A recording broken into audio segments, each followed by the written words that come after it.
What's happening, everybody? Welcome to another eclectic edition of PWT Podcast. Yeah. I am your host, the infallible, the fanatical, the quite frank, and the frozen Phil Marks, along with the frozen Marie Shadows as well, who's joining us again on the show today on the podcast. Round of applause. Marie Shadows. Marie, how are you? I'm good, man. Thank you for having me on again. And yes, I am freezing. Yes, no doubt. It's cold, like up north. Up where the Northians, I guess, hey? The Northerners. The Northerners. I'm just making up words over here like Meltzer. So, guys, you know where to follow Marie Shadows over here on X, at Marie Shadows if you're watching. If you're just listening, at Marie_Shadows on X, and then the YouTube channel / everywhere audio, Squared Circle Podcast. Make sure you go and subscribe. Tons of tremendous videos. We were on the live show last night, but actually this is probably going to come out tomorrow morning, time cop. It was really 2 days ago. So we were on the live show talking about, the Chris Charlton stuff. We'll touch on that again some more today and what Meltzer had to say about that. We're going to review Wrestle Dynasty and Wrestle Kingdom there, and we're going to jump into that. And is that all we need to plug for you? Is that where the people can find you, or what? Well, it's Twitter, it's YouTube, it's Spotify, it's my Substack, marieshadows.substack.com. That's a newsletter that has extra stuff that you won't get in like a video or a podcast episode. So if I need to post pictures, they'll go on the newsletter, and we'll have some cool stuff happening in 2025. So marieshadows.substack.com. Yeah, get on that newsletter, and I receive them. They're great newsletters, and I mean, they're so great they may even trigger other newsletters one day, Marie. Who knows? Yeah, who knows? Who knows? You don't know. But let's talk about some Wrestle Kingdom 19, because I want your thoughts on it, and also we're going to talk about Wrestle Dynasty. Then we're going to jump into some Phil Marks, bookmarks. But for now, we head over to Bleacher Report. We had a jam-packed card for this thing, and they tried to do like a back-to-back thing and like a crossover. These were on like a day apart from each other, so what did you think of that? Did you think that was too much and they should have spaced it out, or so yeah, I really do think they should have spaced it out, even when even before Wrestle Kingdom was announced and Wrestle Dynasty was announced, and they announced it January 5th. I was like, that's a bad idea. Bad idea, because you never want to disrupt the natural flow of things that Japan has created, which is January 4th is Wrestle Kingdom, which is the equivalent to a WrestleMania. And then usually either January 5th or January 6th, that same week, it is New Year's Dash. That is the cool down show from Wrestle Kingdom, where you either have maybe some multi-man tag matches, or you start new stories on New Year's Dash, and then you go into Osaka for the new beginning, the next little mini pay-per-view that Japan is going to have. But to have Wrestle Kingdom right in the middle of that was sort of like, you're doing too much. You're going to spread the fans thin with their money. So that was a really bad look. Okay, well, you see the match card, it was overloaded, and to me it was like, goddamn, it was a lot of wrestling to consume, because I haven't been keeping up with New Japan overly closely. However, like if it's Wrestle Kingdom, I tune in no matter what. There's some of the shows where it's like, okay, I'm gonna no matter what watch this, and Wrestle Kingdom's that. So again, like you said, it's like their WrestleMania essentially. So we'll go through the matches. I think they're in order here. The junior tag title one. Pardon me? We're missing one. Oh, what is the one that's missing? If you go back up, it gives you the match order. We're missing the Rambo, which I think I should explain to your audience what that is. Yes. Okay, so the Rambo, which is RANBO, it is I forget how many people compete in this, but think of it like a battle royale, so to speak, right? Mm-hmm. The only difference is that the rules are you can get eliminated by going over the top rope, you can get eliminated by a pin, and you can get eliminated by a submission. So this is where it gets a little crazy. So everybody comes on in. They had a few surprises in this Rambo. One being Josh Barnett was in the Rambo. Nice. And the person that decided, I should say wrestler, not person, the wrestler that decided to have the Rambo was the Great O'Khan. The Great O'Khan just recently gave up his King of Pro Wrestling Championship title, which was started by Okada because, you know, Okada tries to be creative. That was his idea. But finally, the Great O'Khan was like, look, I've been the greatest champion. I no longer want it. And he decided to create a stipulation for the Rambo that whoever wins this battle royale gets a IWGP heavyweight championship title shots at the next date that they want it at. So it was a battle royale. They compete for it. I forgot who else was in there, but of course you had the older guys like Tenzan and like Kojima, which is the MLW champion. Right. So he came down with the belt, which was awesome. You know, also I guess not to really spoil it, but like Goto finally won the Rambo, and now he gets a future IWGP title shot. But yeah, the Rambo was not listed on there. I don't have the list of guys, but that's what the Rambo is. Yeah, and was there? So will he get a shot at ZSJ? Yes. Going forward now? Okay, so it's not like Christian Cage where we've been waiting however long before he gets a shot. Like we know it's him versus ZSJ. Yeah. Okay. Yeah. Mm-hmm. Good. So okay, so there you go. And yeah, I've you know, you've seen them before. I remember like Billy Gunn showed up in one of those before one year, I believe. And it's like their Royal Rumble kind of. It's like they're down, but like with pins. It's way cooler. I like elimination matches with pins, dude. They gotta go back to that. Yeah. That's fine too. I don't mind those. It's just to me that sometimes explaining the Rambo could get a little complicated. So I'm just like, you know, I rather fans know it about now, you know? So yeah, we had like an IWGP junior tag ladder match. Now this is interesting to me because it's not often you get ladder matches really in New Japan that I'm used to. You know, it's not like a common stipulation that they go to. I love it though. I love it. Implement more of these sorts of things. I guess it's more American or Canadian. Actually, I think the ladder match was invented in Canada. So either way, Kushida and Kevin Knight versus Kosei Fujita and Robbie Eagles versus Francesco Akira and TJP, who, as we covered on the show, on the live show, PWT live show, I believe TJP is going to re-sign with New Japan or his contract's up, but they really want to keep him. I don't know. Maybe you can shed some light on that. And then Drilla Maloney and Clark Connors. Oh, no, you can't? I didn't know. No, I can't because I mean, like, I can ask if I ever want to, but if he resigns, he resigns. I don't know that much inside knowledge about that. Well, I just didn't know if maybe you were more like up on, maybe there's an update on that I'm not aware of or something, if you're following. Well, see, no, I'll tell you this though, and I mentioned it to my audience too, that I think that we as fans should not know if a wrestler's contract is up because that is privacy. You know, that is something personal to the wrestler.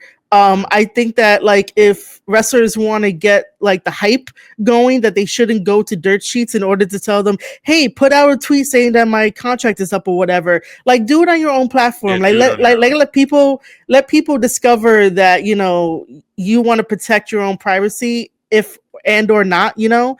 But yeah, I don't think that we should be privy to any of that. Yeah, no doubt. It's the internet culture, man. We're privy to everything now. You know, it happened to sports too. You know, when everyone's deals are up and shit, it's crazy, man. It's a whole new world out there. But what were your thoughts on this tag title ladder match here and a 4-way, no less? Like, just give us your notes and your breakdown and your thoughts on it, and if you're happy with the victors and all that. So I loved it, okay, because the junior tag division needs again another spark of life, and they have life. People love both the tag junior division and also the regular junior heavyweight division, and like it's amazing. All these guys in these matches are fantastic. Kevin Knight and Kushida are damn good. Kosei Fujita, who's no longer a young lion, now has his own personality now within TMDK with Robbie Eagles. Robbie Eagles is fantastic. They're great. Drilla Maloney and Clark Connors are my favorite guys from Bullet Club War Dogs. Cash 22 brings out a certain type of story elements and like I don't want to say aggressiveness for Clark and Maloney, but like those two have like really awesome chemistry. Like those two teams have awesome chemistry. I like the fact that it was a ladder match, even though I was a little bit concerned about it because I was like, "Oh, it's a ladder match. It's not your regular ladders that like WWE would have." But it was great. There were some really great moments. Everybody took a risk of either like throwing someone into a ladder, falling into a ladder, falling into the unbreakable tables that New Japan has. But you know, I was surprised that they gave it to Kosei Fujita and Robbie Eagles because I wasn't expecting that. I was expecting my boys of Bullet Club, Clark and Maloney, to take it back. But either way, like I'm not upset about it. I was just like surprised. And Connors and Maloney were out there with Gabe Kidd, right, during his match with Kenny Omega at Wrestle Dynasty? Yeah, excellent. Okay. And so, yeah, I mean, those ladders are sketchy too. What's with that in Japan? Like, what's with still to this day the harder tables and they're just trying to be more real about it? Or the only thing that I could think of is that Japan still likes to keep that tradition of you got to beat the person in the ring. Like, yes, you can use like the outside and maybe some of the chairs, even though they really don't want you to, but they never really like got on the hardcore bandwagon. I was going to bring this up too, that I think a couple of Wrestle Kingdoms ago, I can't remember which one it was, but it was Kenta versus Tanahashi. And Kenta was trying to really get Tanahashi to have a hardcore match. Like, he was really like, yo, let's make this into a hardcore match. And Tanahashi was like, no. And then I remember the match still happened. It became a hardcore match. And the referee did not want to hold the ladder as Kenta was climbing up. And then after Kenta jumps off the ladder onto the table, I believe he missed Tanahashi. He ended up getting hurt. And I was like, yeah, this is why they don't do hardcore matches. And then the other one, I don't know if you ever saw it, but the cage match that had United Empire and Bullet Club in there. No. Oh, dude, I only watched it once and I have never watched it again because that was some scary shit. Dude, it's like, it scared me because, Hinare in there got like seriously injured. And then that was the day that Alex Coughlin had to retire. Because the cage was that blue cage that they had back in WWF with like Hogan, and I forgot who he was fighting with that blue cage. If you remember how that looked. Yeah, with the bars on it, and he's fucking Bundy or whoever in it. Yeah, multiple. So basically, that blue cage was very similar to what New Japan had for that. So if you ever want to check it out, go ahead. But I have not watched that match again. I'm gonna watch it immediately after this because that sounds amazing. So this guy graded it a B-. Do you agree with that? I don't really give matches grades, so if they say it's a B, they say it's a B, but me, I don't do that. So Mayu Iwatani versus AZM, and of course, I mean, if you watch AEW, you may be familiar with these ladies. For the listeners out there who might not be frequent New Japan as much, now women's wrestling as well is like fairly new and young in New Japan Pro Wrestling, as far as like their IWGP women. Like, how many years has it been really a thing? I should know off the top of my head, but like the creation of that belt got created like a little after the pandemic or like during the pandemic, because a bunch of women online were screaming at New Japan Pro Wrestling, why is there no women touring with the men? How come there's no women? How come there's no women? And then they gave in and made a championship title. And I was like, you can't just force Japan, who has Stardom, an all women's wrestling promotion, to be integrated with New Japan. Like, you just can't do that because in Japan, they're like, they're going to keep the sexes apart from each other. And that's what they do. However, they did find success in having the historic NJPW X Stardom, where it was a bunch of intergender matches, tag matches. And those are my favorite events. Like, I like that. And for them to create the IWGP Women's Championship title, I don't even think much American fans like know about it. I barely know what's really going on. It's only I do their know third champion too. May was only their third champion. So like who? I mean, it's a young title, and it was and also, Kyrie. It was Kyrie being the first champion, and I think I was gonna call it Sasha Banks. Mercedes Moné took it after, because then that's what led to Kyrie going back to WWE after that, and then Mercedes dropped it to Mayu, and this is how I remember it, because Mercedes Moné had that really bad singing, and she did "Mayu sucks, Mayu sucks," that little thing, that little jingle. And then and then Mayu has it. She's been having it. She's been defending it, mainly in like Stardom, because she doesn't show up on New Japan. So that's what I'm trying to say too. Like it's more of because they would cross over with Stardom, and I thought that worked. But either way, they added this belt, and I mean, they're making something of it. But this match, this dude rated it an A-, not to try and influence anything you got to say. But what were your thoughts on this match and the outcome with Iwatani defending once again? It was a really good match. It was hard hitting. It was fast paced. There was a drop kick to I'm just gonna say AZM. I'm so sorry if she hears this. I'm not gonna remember how to pronounce it. It looks like an acronym to me. Over to Mayu. They did like double stomps, and they did a Canadian Destroyer and a Power Driver Canadian Destroyer, like a variation of it. It was a good all around match for the fans. The only problem is that every time AZM did like a really good power move that would be considered a finisher, Mayu over here is kicking out like it's nothing. And I'm like, come on, give it to somebody new. Yeah. So what do you think? Like, where do you think this goes? Who do you think who's the big opponent for her in New Japan, if you had to guess? I have no idea, because New Japan does not have a women's roster. So you would have to look at what's happening in Stardom, what's happening if she goes to like maybe one of the other ones, like TJPW. I think it's TJPW, one of the other women, all women wrestling promotions out there. Like, you have to look towards that. You can't look towards New Japan because there's no women there. Yeah, double underhook destroyer, this guy called it. So that's I think that's like Fletcher's finisher too now, or something, or he uses that something like that. Anyways, the next match here, we got El Phantasmo, LP. What it is, man. That's my guy. Jeff Cobb, Ren Narita, and I'm gonna botch it, Ryohei Oya. You got it. Somewhat. Yeah. Okay, so it was the New Japan World TV Championship. Now, okay, let me ask you this. Yes. AEW gets a lot of flack. WWE gets a lot of flack for all the titles they got. Well, in fucking New Japan, not only do they got a lot of belts, but then they got like subdivisions. Like they got, junior tag, and then heavyweight tag, and then they got, you know what I mean? There's a lot of goddamn belts in New Japan. Does it kill it for you? For me, I don't mind it too much in Japan, but I don't know.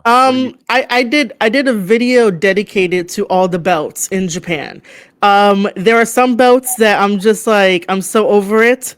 The NJPW, so wait, I just realized in their article they put the NJPW Strong TV title. That's not what that is. Right. Well, in the graphic, that's wrong. Right. Yeah, in the graphic it's correct, but in their reporting, it's not the Strong title. Yeah, so basically NJPW Strong does not have a TV title. They only have a Strong title, the tag titles of Strong, and the women's Strong title.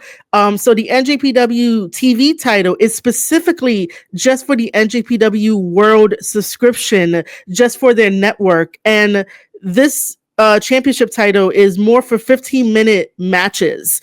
So it cannot go over 15 minutes. Once it hits a 15-minute mark, if there is no winners, the bell will sound, and then you'll have a draw. But something like this got created again during maybe a little bit after the pandemic, just to have something extra for the boys to fight. But I don't think we need it. I don't think we need the never open weight championship titles and the trio never open weight championship titles, because we're no longer in that era that created the never open weight championship title. We're no longer in a specific era in time. What? Well, Yeah. I don't mean to interrupt, but can you break No, you're down good. like what's the difference between fucking New Japan Strong, never open weight? What's the differences between those, like in layman's terms, and just for anybody listening who doesn't know, and I don't even fully know, like when they start going New Japan Strong, I'm like, I don't know the difference. Okay, so obviously we know that New Japan Pro Wrestling is NJPW. That's like the brand, that's the tagline, we all know it. When we start getting into like the IWGP, those acronyms, it's basically a Grand Prix, because you know Japan is very traditional, they have it organized like that. So if you are an IWGP title holder, you are the shit, you are awesome. The reason why we have the never, right, which is NEVER, and you gotta give me a second because I can never remember the acronym, because man, it is so. And IWGP, yeah, I'm gonna Google for it. those listening, is the International Wrestling Grand Prix, I believe, Yes, right? That's what it's exactly. for forever and ever. I'm sure everyone knows that because those belts are as old as time, right? Yes, old as time. Okay, so the never, which is all capitalized, is an acronym. It stands for New Blood, Evolution, Vitality, Eternal, and Radical. This was a project that was announced on July 12, 2010. And it has been with us ever since 2010. The idea behind this was to give young wrestlers a chance at holding a championship title and making the division into something big and popular. But it was really to showcase any young talent that came in that was hungry. So think of like Attitude Era and Aggression Era, where people wanted to make a name for themselves and get a spotlight on them. That's what the never open weight championship title was supposed to be about. And then I'm guessing it's the same thing for the never six trios title as well. And then when we get into New Japan Strong, that happened in 2019 during the pandemic, and that was for America. Because we had a lot of the foreigners over here, the American wrestlers over here. So, you know, they were like, oh, how can we continue to have the entertainment while we're in the middle of a pandemic? They created NJPW Strong and the titles. It is based out of LA, out of the LA dojo. Every single week they will have the NJPW Strong weekly show, and that will lead to a pay-per-view, and that's where we got the better numbers for New Japan Pro Wrestling. Everybody was coming around to being a New Japan fan. So essentially, that's how everything falls, from like the branding of NJPW to the two titles, to NJPW Strong. Like that's how we got here. Yeah. And then this TV title is the New Japan World. So it's for the world subscription. You see it in the corner here, the New Japan World TV. So they break things up, they categorize them more, which I'm not totally against. Like AEW maybe should try that if they're going to adopt sort of the New Japan style, is the way Tony likes to present his wrestling and do these you know, his C2 or, you know, his knockoff versions, whatever. I mean, maybe you should try this and have junior heavyweight divisions and shit. All I'm saying, I mean, technically, technically it started when like Cody was still there and they had the TNT title, right? So like, how cool would it be for a wrestler to represent the network of TNT, even though maybe the wrestler could get bought, you know, that kind of thing. But like, how cool would that be? You're carrying a title belt representing the network. Like, it was almost happening. Yeah. So anyways, though, we got Jeff Cobb. I ran through it. Ryohei Oiwa. I want to get it. El Phantasmo and Ren Narita. And so, yeah, your thoughts. LP won the title. That's my guy. Yeah. I was surprised. Match? It was a pretty good match. I just think if Jeff Cobb ever listens to this, that I highly respect that. I highly respect that dude, and you know, I love watching him wrestle. He just deserves so much more in New Japan Pro Wrestling. He already captured that title, the NJPW TV title, but he needs like a different title, man. Go after that Global Heavyweight Championship title. Go after the IWGP title. Like, he deserves it all. Riho over here, Ryohei. He is new. He's still finding himself, and he's a recent Lion graduate, so he still has to find himself. But he's pretty good, man. He is really, really good. ELP is cool. Thankfully, he is in remission. I don't know if you heard that he. I didn't even know. Oh yeah.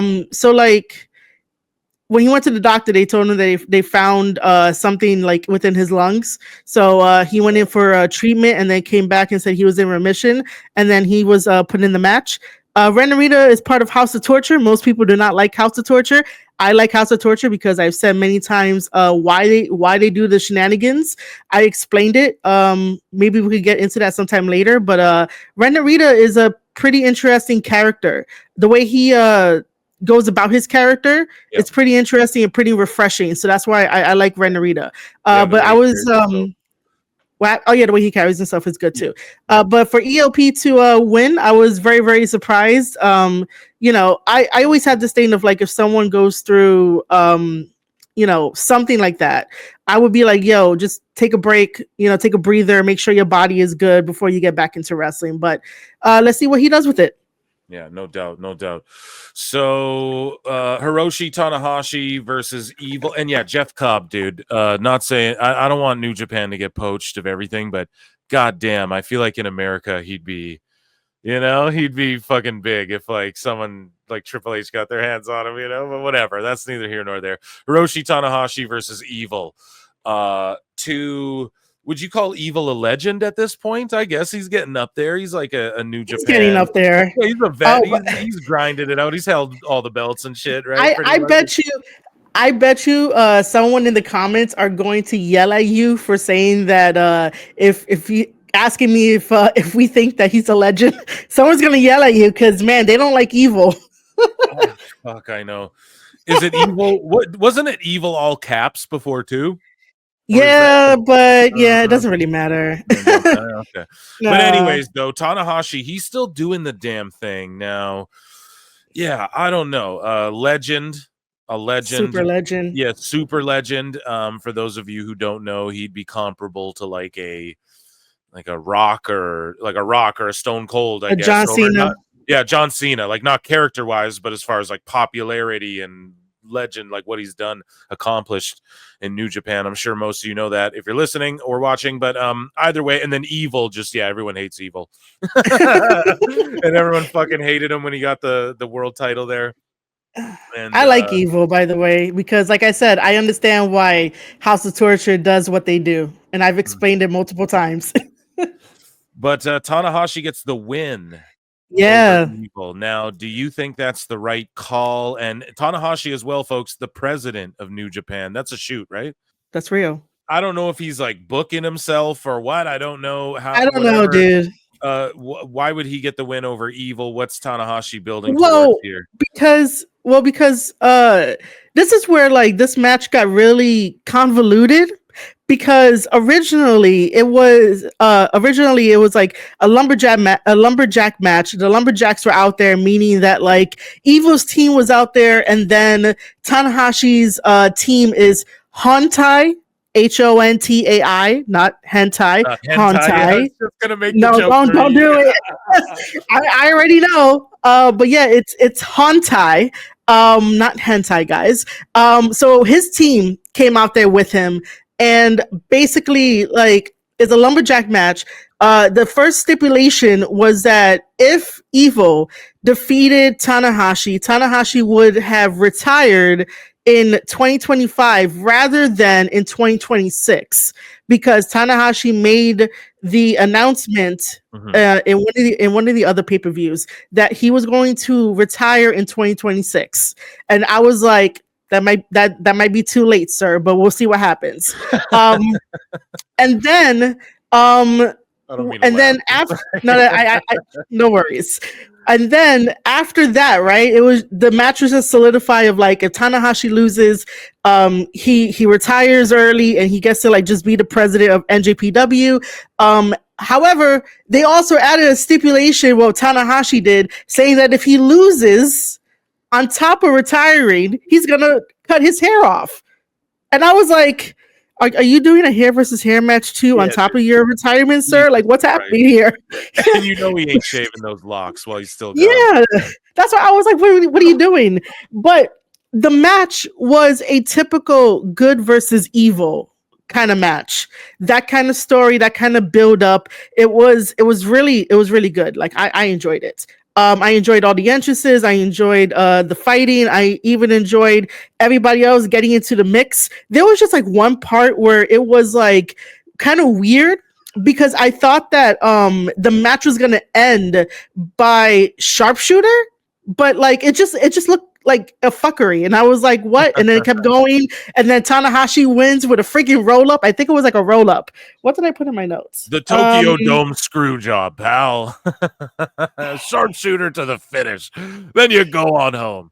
No, I'm just kidding. But what do I have here? Oh wait, yeah, a small package. I wrote it here that Evil tended to do everything is evil, his finisher into a pin, and then Tana turns that into a small package, and then Evil loses, and then we get the beatdown, and here comes Shibata, and Shibata like chases them all away, and then Shibata is like, yo, on Wrestle Dynasty, let's have an exhibition match, which I will say here, and I'll say again when we get there, I was disappointed.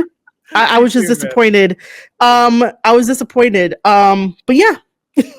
Agree with you there. So yeah, this guy even said he's like it was overbooked to say the least. I don't know. We're not trying to bury it's always anything. No, but to be honest, most of the time I'll say it here so that people could be happy that House of Torture matches are overbooked. They are overbooked. They're the judgment day of New Japan here. Pretty much, right? Yeah. Here's the thing though, right?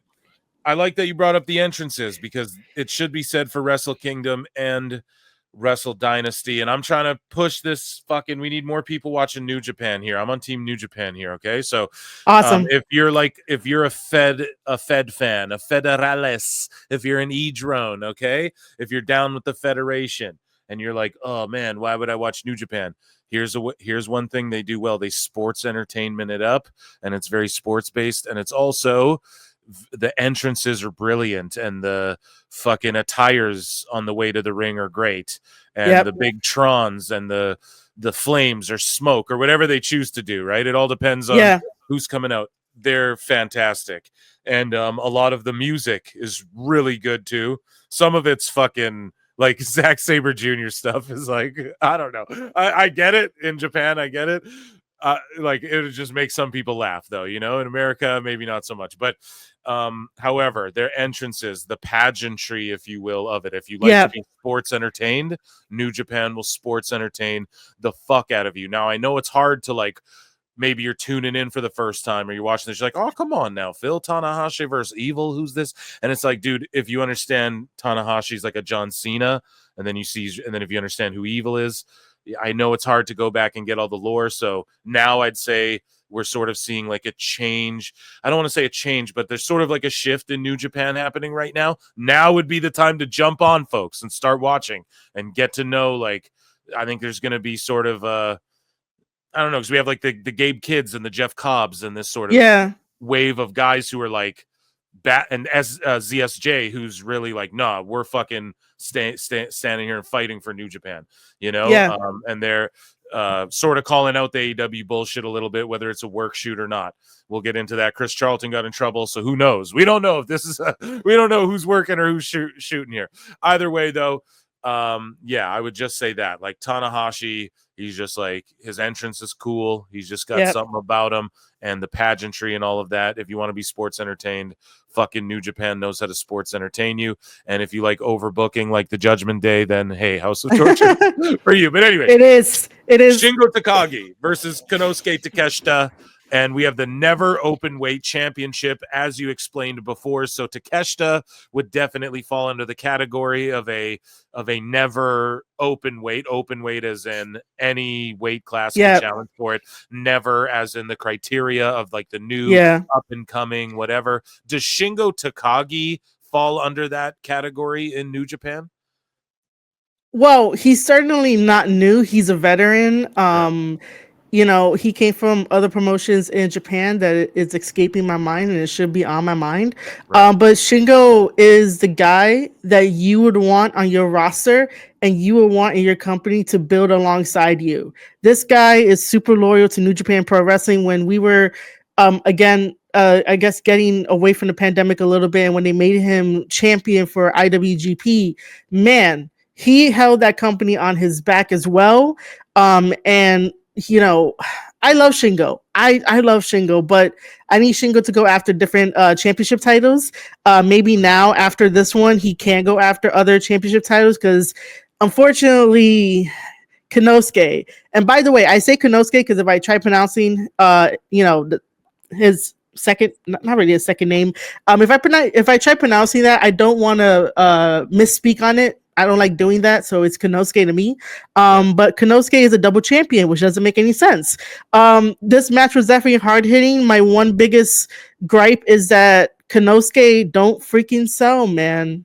Like I understand that, you know, the way that he's built, he can take like most big power moves, but man, sell a little bit for Shingo here. And Shingo, you sell too a little bit, man.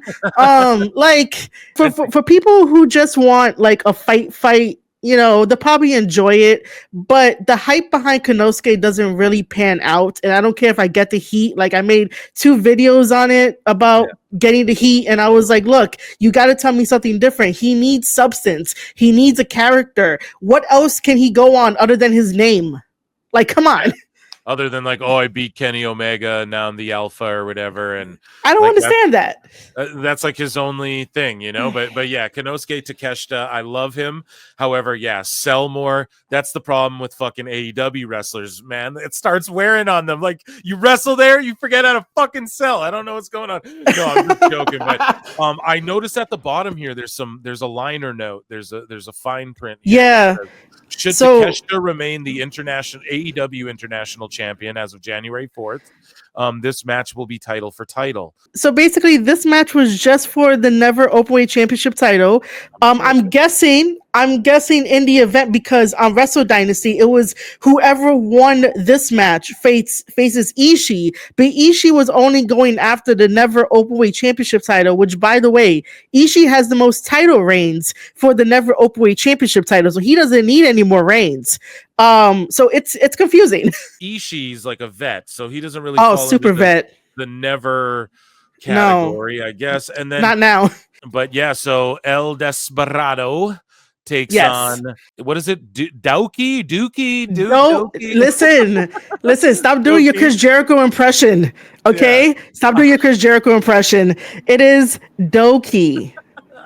I'm totally IWGP Junior Heavyweight Championship, Doki versus El Desperado, and so both these guys with kind of cool gimmicks too. If you guys are into that, if you're like a Fed fan, you know, you want to get into New Japan, look, we got some cool masks, we got some cool laser eye, that's like some Tekken action going on there. But anyway, they didn't.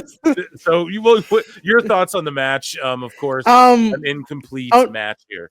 Yeah, unfortunately, the match was incomplete. It became a no contest because El Desperado was on the outside, and for some reason, Doki decided to go to the top rope and do this jump that was like into like a senton in a way, and he landed on El Desperado, but for some reason it looked like he also either like dislocated his arm or something, because as soon as Doki hit the floor, like it went, like people crowded him and was like, oh my god, are you okay? And then, you know, the referee had to call it. Before that, it was fast paced. It was a bunch of stuff that they're like so used to doing because they fought each other many times, but it's still enjoyable to watch. But then once it got to that, that spot like really took Doki out, and now we do have a new champion in El Desperado. I'm guessing the new champion, because it was still kind of like, does he get the title? Does he not get the title? So I feel bad for Doki here, because Doki just got something that the fans were like, finally, he got a championship title. Do you think, is this a work, shoot work? Like, I have no idea, injury? dude. Is it not? Yeah, like I wonder. Well, the way that it happened, and as fast, like this is the fastest I've seen like medical staff and like even some of the like the timekeeper and the referee like go directly to Doki. Like no time wasted. I was like, oh, that's definitely like dangerous. Like some shit went down and he just can't continue. But yeah, I don't think it is. I think it's real. Damn, there you go. So David Finlay, who, man, you gotta love this guy. And this is Fit Finlay's kid, right? That's not Yes. Okay, there you go. And I didn't know if it was his brother his or his kid. But, no, it's his kid, and his brother is in WWE right now. There you go. Who's his brother? He decided to name himself like I think it's a character from the Bible. Okay. Like we haven't seen him in a while. He was wrestling on like Level Up to get but you could tell it's David Finlay's brother. Okay, so yeah, Finlay's just amazing. Tsuji's good too. Yota Tsuji. I love Tsuji. The IWGP Global Heavyweight Championship. So again, IWGP means like you're the shit, right? So yes, this is the Global Heavyweight title, not the World Heavyweight, but the Global, right? So it's like the only reason kind of a little bit see you got like a little ahead of me, because I was gonna be like all the New Japan fans wanted the Intercontinental Championship back, but I don't know if it's ever going to come back. So what they did instead was make the Global to sort of like compensate. And I'm like, oh, I'll take it. Even though the Intercontinental Championship has a really good line of wrestlers that held it. Do you know who is the first ever IWGP International? Not international. Intercontinental Champion for New Japan? Let me think. Who's the first ever one? Hold on. Let me actually think. And I'm not going to Google it, I swear. Who's the first ever one? It's not Tanahashi, is it? No. Okay. No, I don't know. It is MVP. No fucking way. Yeah, New Japan gave. It was a tournament at the time, because this was a brand new belt that they were basically putting out. This was when MVP left WWE the first time around, and he decided to do the indies, and he went to New Japan Pro Wrestling, and that's when they were like, hey, we have the Intercontinental Championship title. So they had a little mini tournament, and then they gave him the title because he won the tournament. God damn it, man. That's incredible. MVP's such a legend. So Finlay, though, God damn it, man. I really, really, really like this guy. But he loses, and Tsuji wins the global title. This guy rates it a B+. What were your thoughts overall on this match, and did the right guy win? So first of all, I really didn't want this match, only because like I love these two guys. These two guys are great. Tsuji is my favorite. I want the world for Tsuji. But I do think like these guys can have a match later on for maybe this title or a different title, because like their paths are still growing, and I just want their paths to somewhere like intersect, so that way the bigger match and the bigger story could be, so much more worth it than this. I feel like Tsuji should have went after another title to just get his feet wet, because when he first came back from Excursion, the first thing they had him do was fight Sonata when Sonata was IWGP champion. So they put that much faith into him to take Sonata to the limit at that time, which I was like, oh my God, he might get the IWGP world title, but that didn't happen. And then now, because he's being outspoken towards AEW, it seems like he's taking a back seat. And I'm not saying that, and I'm not saying that David Finlay is the back seat. I'm just saying that like that's what's happening as we see it in real time. And then they put Finlay versus Yota Tsuji. It was a damn good match. damn good match. There's nothing bad that I have to say or be like, oh, let's try to do this a little bit more or that a little bit less. It was a damn good match. If you haven't seen it, go see it. Now, did the right person win? I still enjoy David Finlay as a champion, but it's time for Yota Tsuji to get a championship title, and let's see how he can run the division. But it was a damn good match. Go, if you haven't seen it, go see it. Tetsuya Naito took on Hiromu Takahashi, and both of these guys, and then they ended up teaming. This is a special singles match, but then they teamed up the next night. These guys are both also legends. Yes. And they're both, I don't want to say, I don't know how old either of these dudes are. They're kind of like Tanahashi's, right? I would say, but not quite at that level, but they're over as fuck. But now they're kind of teaming up and they're in their sort of legend era, I would say. Pretty much. I mean, I'll you know what, I'll take that because for people, if somebody is new to New Japan Pro Wrestling, if you're listening out there or watching the video, just know that like there are groups of guys within New Japan Pro Wrestling that resembles a certain type of class, because New Japan runs on, like, you know, let's say class 1, like, you know, let's say that we have Young Lions coming in for 2025. That class of 2025 will be that group of guys that like we know them as. So like I believe we can say that Naito and Hiromu are like just maybe a class under Tanahashi. Like slightly, but you would still consider them like around the same kind of time frame, you know? Like so that's what New Japan does. Like Naito was over as fuck the 2010s there, you know? Yeah. It still is, you know? I'm not like diminishing, I'm just saying. But anyway, Naito beats Takahashi and a special singles match with 2 special competitors. I fucking love both these guys a lot, and then they teamed up the next night. What was the story there? Where's their story there? Was it just thrown together? No, their story. But do you want to save it for when we get to Wrestle Dynasty? Sure, yeah, because we can save it for Wrestle Dynasty. Because that match is we gotta save that story for that. Your thoughts on this match overall, though? Naito getting so basically, I like these two. I really do. They have a wonderful friendship. They are brothers. They are super brothers, man. And the match was good in the beginning. Somewhere along the line, it dragged, and I was like, "Why?" And then, like, Naito does beat Hiromu, and I remember people online was like, "Why? Why would that be the case?"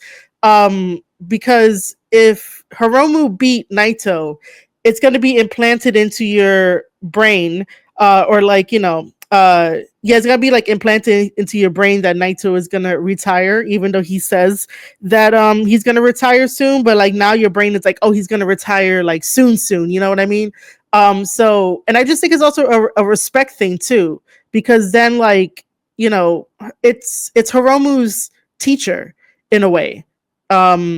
So I just think it's respecting that Hiromu was like, yeah, you know, I'll let him win. I mean, if I was fighting Naito, I'll be like, yeah, I'll let you win. Like, I'm not gonna be like, let me take the win. But yeah, Hiromu was very special. When he fought Murder Grandpa, did you see that? No. Oh God, you should see that. Okay. I'm gonna write. You want to know why? Because Hiromu versus Murder Grandpa, I believe it was during one of the New Japan Cups. It should have been that because I covered it. If not that, it must have been another tournament. They made the front page of the Tokyo Wrestling magazine they have over there, and they put the number of chops Hiromu took without dropping to his knees. I think the number was like 286 in chops. Christ. And I was like, yo, this match is really good. So if you have not checked out Hiromu versus Minoru Suzuki, I believe at a New Japan Cup, go check it out.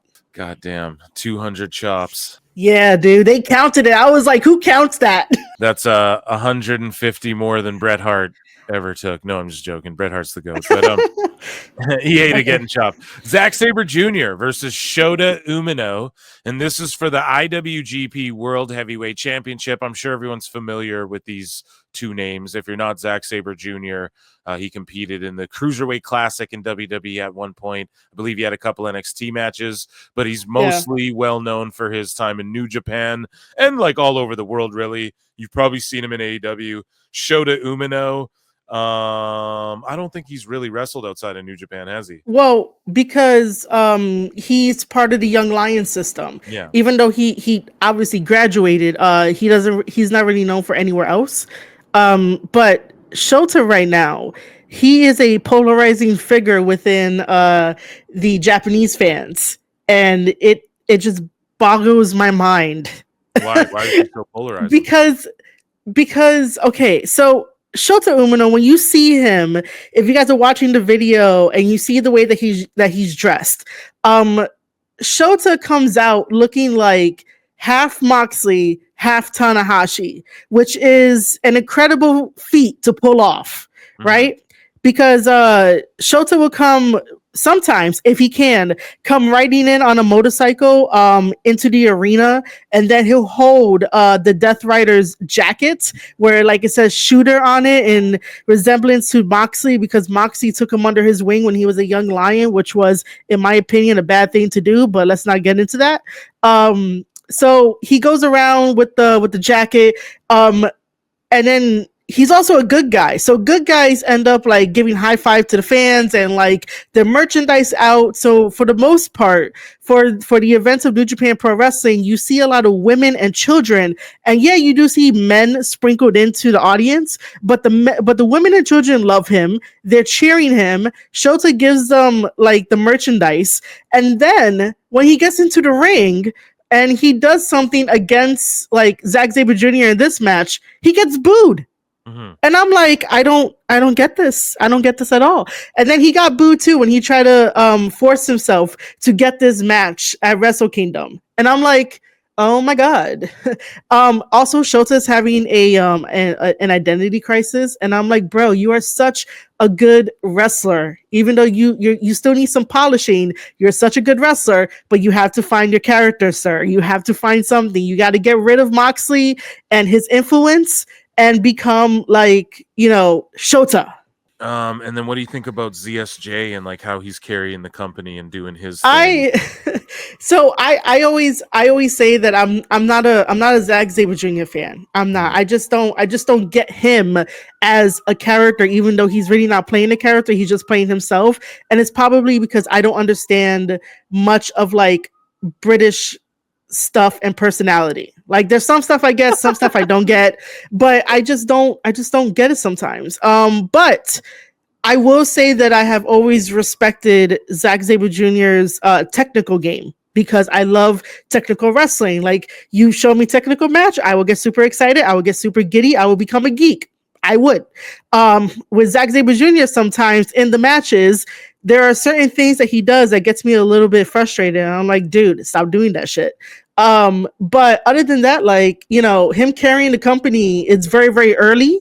I need him to show, more than just, I'm going to show people why we're the best. I'm going to show people, why I'm the best and my opponent is not the best.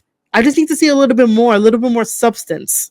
Yeah, and that was the main event. It was good though. By the way, overall, the match, the match was good. I don't know why people online are like, "Oh, this event was worse than like Zack Sabre Jr. versus Ricochet." Yo, when we get there, but this match was way better than Zack Sabre Jr. versus Ricochet. Like, it was a damn good match. Here's the thing. Yeah, I for surely, I like Wrestle Dynasty. I wasn't mad at it like as much as, because I did see some discourse of people saying, like, even Brian Alvarez said Wrestle Dynasty was a better show than Wrestle That's because Kingdom. He's paid. Exactly. They're just shields for AEW.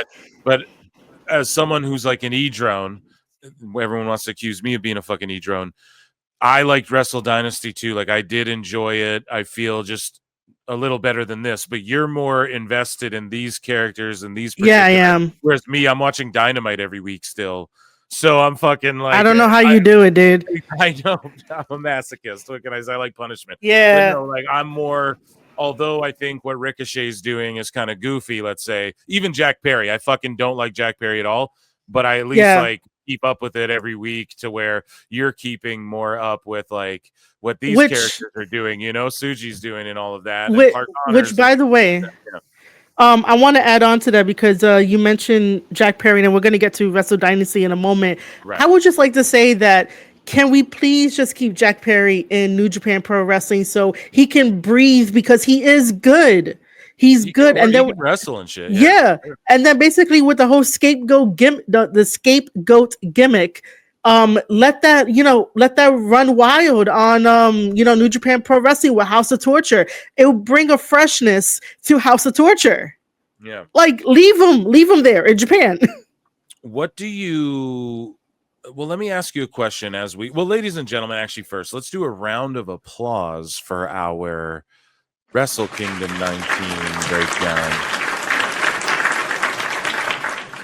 with the GWOAT, the GWOAT Marie Shadows in the field for New Japan coverage. But let me ask you this question as we transition over to the New Japan AEW Wrestle Dynasty show, which happened the very next day. Okay. Yeah. And again, you said earlier you're not like a fan of it being the very next day. Yeah. Also, why did Gabe Kidd, why didn't he do a double shot? And how did Tony Khan make it so he got Gabe Kidd for his match on the Wrestle Dynasty? Which Tony Khan wasn't there for Wrestle Dynasty, correct? I think you brought that up on the live show. I brought that up, and I specifically said that the Twitter streets were saying that he wasn't there, and we have yet to see a picture. Because if you go to Japan, you're posting a picture of like, hey, look where I'm at. Exactly, dude. Especially like the Tokyo Dome or whatever. Yeah. So why did Gabe Kidd not wrestle on the other show though? I don't know, dude. I don't have an answer for that, but I mean, we could probably put just 2 and 2 together, because Kenny probably wanted this for some odd reason, and just put it on Wrestle Dynasty. But I don't know. God damn it. Not that I'm mad at it, because some of these guys like worked both nights. You'd think that Gabe I didn't like that. Would have been one of them, because he's fucking one of the more over guys from New Japan that people talk about in America and stuff like that, Yeah. The pre-show. So we had a International Women's Cup Finals. It was a 4-way match. So we had Persephone, we had Momo Watanabe, and Watanabe. I hope I pronounced it correctly. I'm sorry. Willow Nightingale and Athena, and it was basically a representative. So Persephone's from like CMLL. I believe Watanabe is from represents, I want to say Stardom. Yes. Right? And then Athena represents Ring of Honor, and then Willow Nightingale represents obviously AEW. And they had this 4-way match. This guy graded it a B+. I never saw Persephone. Persephone is actually really good. Altogether, I wrote down in my notes that it was a little bit all over the place. It was just messy for me. There could have been like,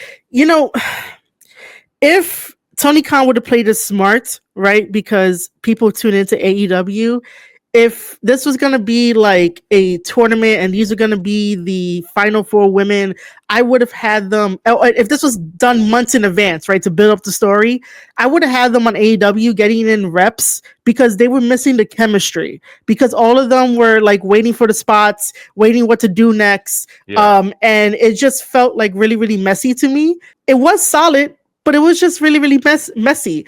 Also, they included a storyline in here that had to deal with Athena and Thekla. Thekla is also part of Stardom. She is fantastic. She's a damn good wrestler. And her tag partner is Julia, who's over in NXT. But they're doing this story where like it's going to maybe one day be Athena versus Thekla. So that's why Momo won. And the winner of this gets a future title opportunity. And I'm guessing that she could challenge, or maybe she could challenge any title, but Momo gets a title shot at a future later date. But I do hope that they do not drop the ball with Athena and Thekla. Okay, so there you go. And yeah, Persephone really impressed me in this. Like, I was totally unfamiliar with her, and then I don't know. I was like, okay, to me, I'm keeping my eyes on her. And she like wears a mask, but then she whips it off. That's like her power up. You know how like Willow will take Yeah. straps down. Her power up's like, Yeah. fuck this mask. Oh. She like throws it. I was like, all right, okay. You know, for a quick second, like I saw her face and I was like, wait, didn't she have a mask? Like the thought went in one side and out the other, and I was just like, what? Yeah, she just whipped it off. And then we had there's no graphic here for some reason, so they botched, but the ROH tag team titles were on the line. Sammy Guevara and Dustin Rhodes, the Sons of Texas, and they defeated your favorite House of Torture. And let me pronounce it: Yoshinobu Kanemaru and Sho. And that was good. Thank you. I'm not bad, you know. I watch anime and shit. I'm the writer. I fuck around, yeah, you know. But I've watched New Japan in my day as well. You know, I like the Japanese culture and stuff on a lot of things as well. Yeah. I'm a mark. What can I say? But Antonio Inoki, one of my favorites of all time. What can I say? But anyways, though, yeah, your guys lost to me as well. Listen, Guevara and fucking Rhodes, when I saw them win there, I was like, oh, come on, you know, like, and like, I'm not even fully invested in House of Torture or anything like that. It's just, a matter of they don't really work well as a team. It doesn't. I don't get why they're a team. The chemistry's not there. Guevara couldn't get over on a cliff, you know what I mean? Dude, like the dude he was over for a bit, but he doesn't know. Like when he tries to be babyface, they start booing him. When he tries to be a heel, they fucking don't. They start cheering his flips. I just don't fucking know why Dustin and him are teamed up. Whatever. There's a million other teams that could have had this slot on this type of show. And also, we got to put this out there: the New Japan show drew like 24K. And the Wrestle Dynasty show drew like 16K or something. Yeah. So we got to put that out there as well, dude. New Japan beat AEW. No, whatever. It's a cross promotion. But anyways, though, yeah, the Sons of Texas win. Your thoughts on this match? Man, you could hear a pin drop because it was dead. Dustin was trying to do the whole babyface thing to get the crowd in. Of course, they're gonna like react a little bit, but then they die off. When I saw Sammy Guevara in his ring gear, I was like, how do you transport yourself back to looking like a rookie? Like, I was like, what is going on here? You know, I love watching Sho wrestle. Sho's also another good wrestler to have, and he keeps everything fresh as well. And Kanemaru is that drunk uncle that you have in your family that like you like to hang out with. To also say that he's good too. I like Kanemaru. You know, they did the spot where Kanemaru would drink some of his whiskey and like spit it in the person's face and like, you know, win via that way with some dirty tactics. But they decided to like let Dustin do that, and you know, they won and stuff. The Japanese commentators went wild when Dustin did the Canadian Destroyer, dude. Like they went wild on commentary. They hyped that up. And by the way, the commentators were saying that this is Dusty Rhodes' son. And they also like I think they mentioned Cody as well too on commentary. Nice. So like, you know, the commentators know who he is, but the fans were just like, I don't know what we're doing. Like, what's happening? Like, it was a wrestling match, but it was so quiet, man. I was like, oh, this is bad. Yeah. And are you, when you watch the show, are you listening to the Japanese commentary? Yeah, I'm listening to Japanese. Wow, that's awesome. So, like, for me, we got the Chris Charlton guy. That's his name, right? Yeah. And he's good. And he's like, I'm getting the story over. And oh my God, and he's explaining why this is his story and he must complete, and he's giving all the whatever. And then you have the other guy trying to be Excalibur. Ho, ho, ho, ho, ho, ho. Whenever there's a big move, he's like, ho, ho, ho, and oh my God, and this is a really good match. He's like a knockoff Excalibur, whatever. I don't mean to bury the one guy and lift up the Charles guy there, but you know, the one guy, or the Chris guy, pardon me, Charlton, he's telling the stories, the other guy's kind of doing the Excalibur thing. Not to be a hater, you're saying the Japanese commentary was doing a great job and they're popping big for the Dustin Rhodes stuff, so that's good to hear. And they're trying to get over this is Dusty Rhodes' son and everything. That's good shit. I will say this: at one point Dustin Rhodes sips the whiskey, right? Like you Yeah. said. Uh-huh. But then Yeah. he goes on Twitter and someone's like, "Oh, I hope that wasn't real whiskey. Dustin Rhodes has been clean." And he responds to it and he's like, "It was green tea," with a wink. And I get it. Like, people know what we do, what wrestling I is, didn't see that. but it's weird to just tweet that out. Imagine like how he came up in the business and where it is now. And he's like, "Oh Yeah. no, it was green tea." It's like, motherfucker, can't we have anything? Let me believe a little bit, But Yeah, but I mean, if he put the winky emoji, I mean, come on, he's playing around to be like, oh yeah, don't worry, dude, it's green tea, it's apple juice, it's apple juice. Yeah. But either way, though, yeah, you're right. It was quiet. And moving along, we have the Lucha Gauntlet match. Oh God. And so here's order. Here we have Hechicero, Kosei Fujita, Soberano, Master Wado, yeah, Mascara Dorada, Taiji Ishimori, Titan, and El Desperado.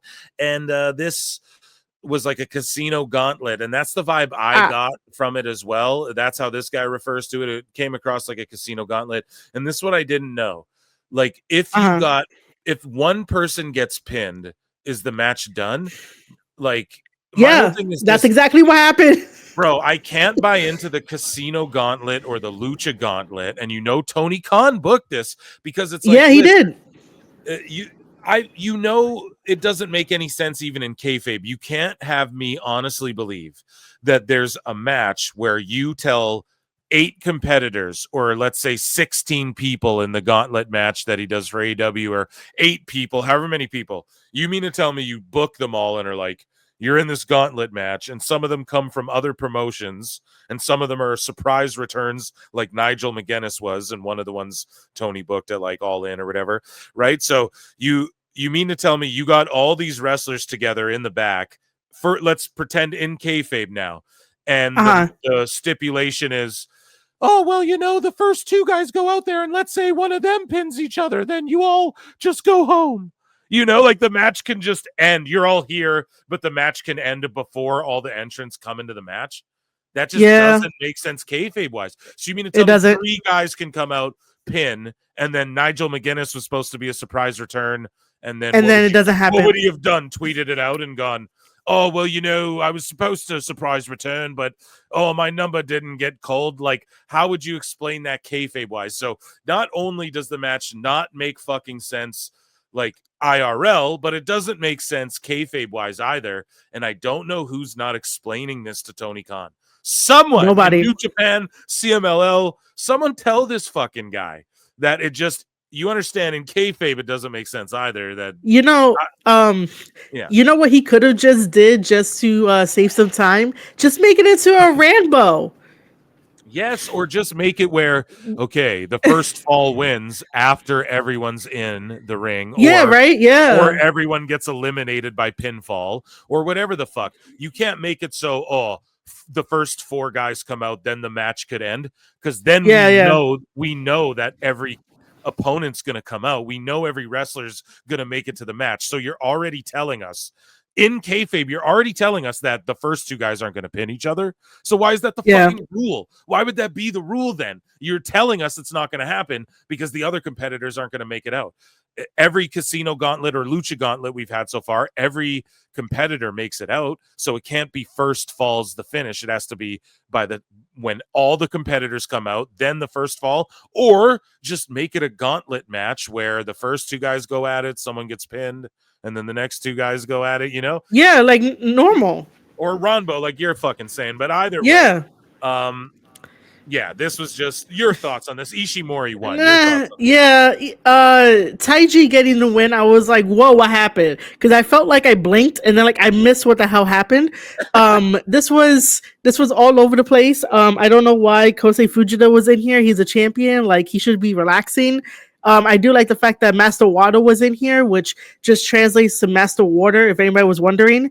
But Master Water needs to get back up there, man, because before his shoulder injury, he was damn good. He was improving, and he's another wrestler to watch out to have another like breakout year. But it was just all over the place. And then for some reason, when El Desperado came out, he stopped halfway on the ramp And he was like, "Oh, you guys are gonna come after me, aren't you?" And they all rushed him and beat him down. And I was like, "What are we doing? Who booked that?" But Taiji won. I love Taiji. Yeah, and Hechicero was looking like that fucking luchador from WWE 2K in the story mode. El Magico or whatever. I'm not trying to be a hater. He just I don't did, know. bro. He was wearing like purple and orange, and it looked like with the H or the M or whatever on his head. Anyways, Hiroshi Tanahashi versus Katsuyori Shibata, two fucking legends. This was like the exhibition match with grappling rules. So these specialized I was rules, disappointed. Shibata can't bump around or take head strikes, and this was. When I mean a nothing burger of a match, and I don't mean to shit on these guys, but this is the definition of like a nothing burger. Like, it was so pointless to even do this. I don't know why they did it, because Shibata works for AEW now. But okay, Tanahashi did it. All right, why? Because in a 5-minute. Oh, it was 5 minutes. It was exhibition. A time limit draw. Yeah, it was an exhibition, 5 minutes, and then it was a time limit draw. And they just kind of stood there. I don't think there was one bump. Maybe Tanahashi. No, it wasn't. No bump. It was all chops. All chops. Listen, I have it right here on my notes. Chop exchange, time limit, no points.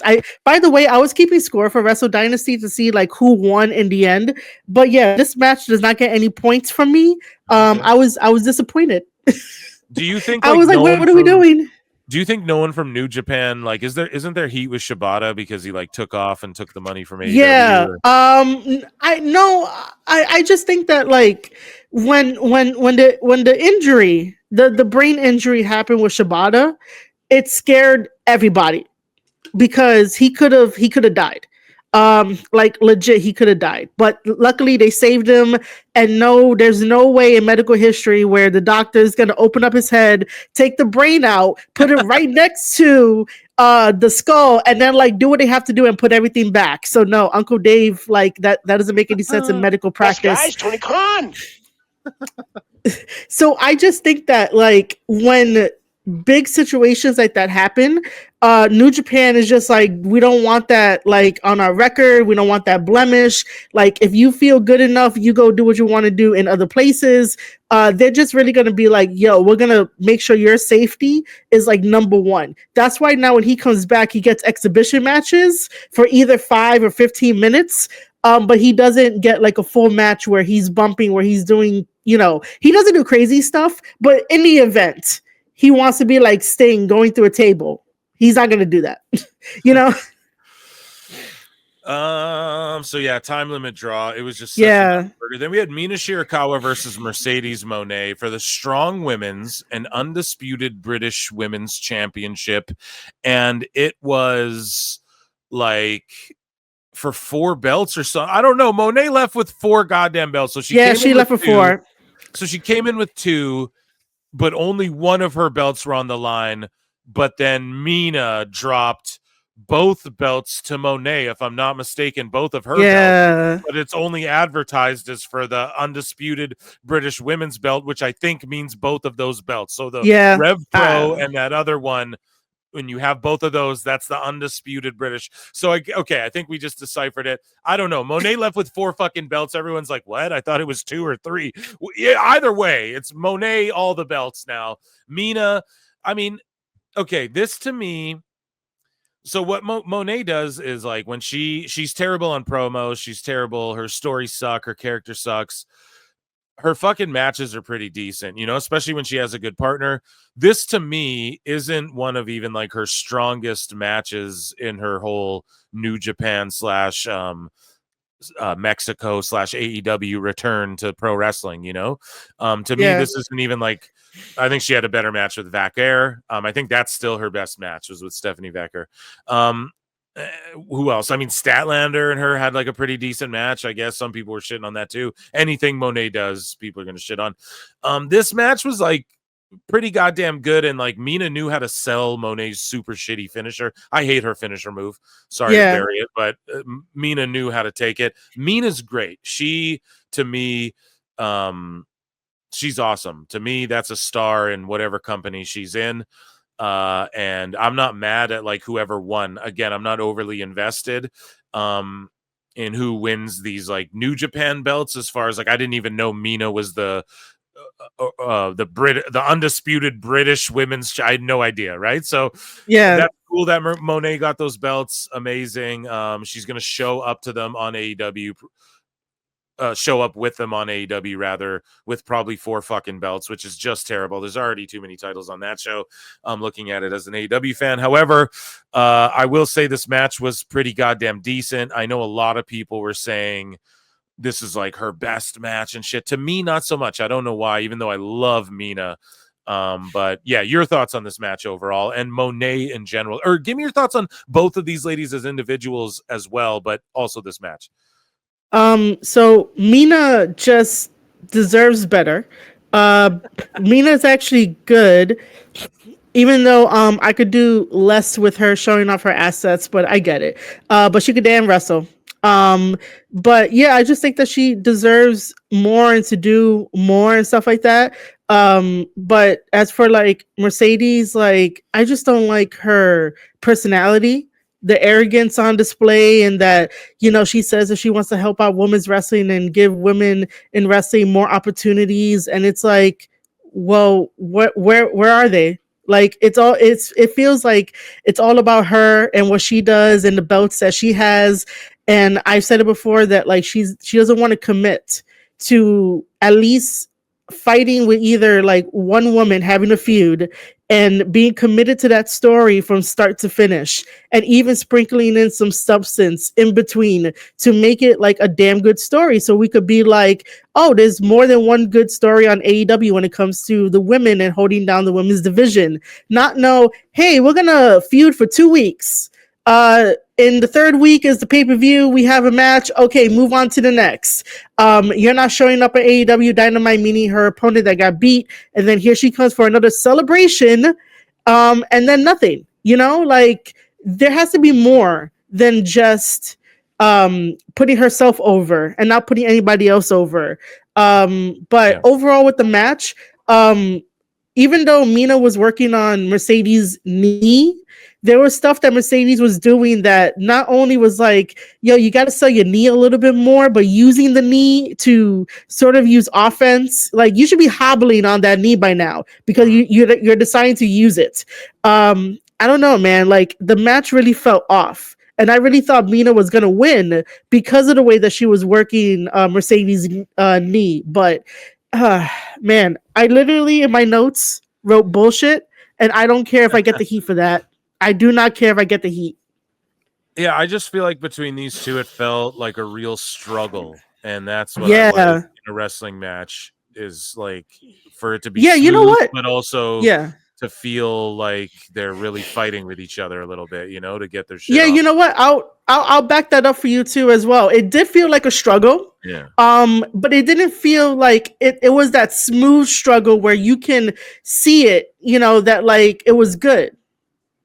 It was so off. And you saw like when Monet won, you saw Mina. I don't know if y'all pay attention. She like grabbed a hold of Monet and was like saying something to her for a minute. She basically just like slapped her hand because oh my god, Sasha. Mercedes wanted a handshake and Mina was like no, and like slapped her hand away, and I was like good. I wouldn't shake her hand either. So David Finlay took on Brody King, and this two just big boys throwing down, and Finlay got his lick back on this one from the night before, which is good. And he to me is like the standout guy. Him and I think Gabe Kidd are my two like standouts from this from these two events. Yeah, they're the two guys where I'm like, okay, let's fucking go. And I love Brody King. This match was what it was. Two dudes went out there and fought, and they did some big hoss moves. And yeah, Finlay got the W. What was your thoughts on this match? And it was thrown together last minute too, I think. I do understand that David Finlay issued a open challenge for Wrestle Dynasty because he was gonna like put his belt on the line, but obviously he's not champion in Wrestle Dynasty. So he put out an open challenge and Brody King accepted it, right? And I know nothing of Brody King. Like I don't I'm not a fan. Even after this, I'm still not a fan. I'm sorry if he ever hears this. I just don't know what it is. I just can't find a connection for me to be like, yeah, I get it. Like, I get it. He's a big guy, but what else can you do? But listen, I want substance in wrestlers, not just that you're a big guy with big muscles and you could do a bunch of power moves. Like, I get it, but I need more.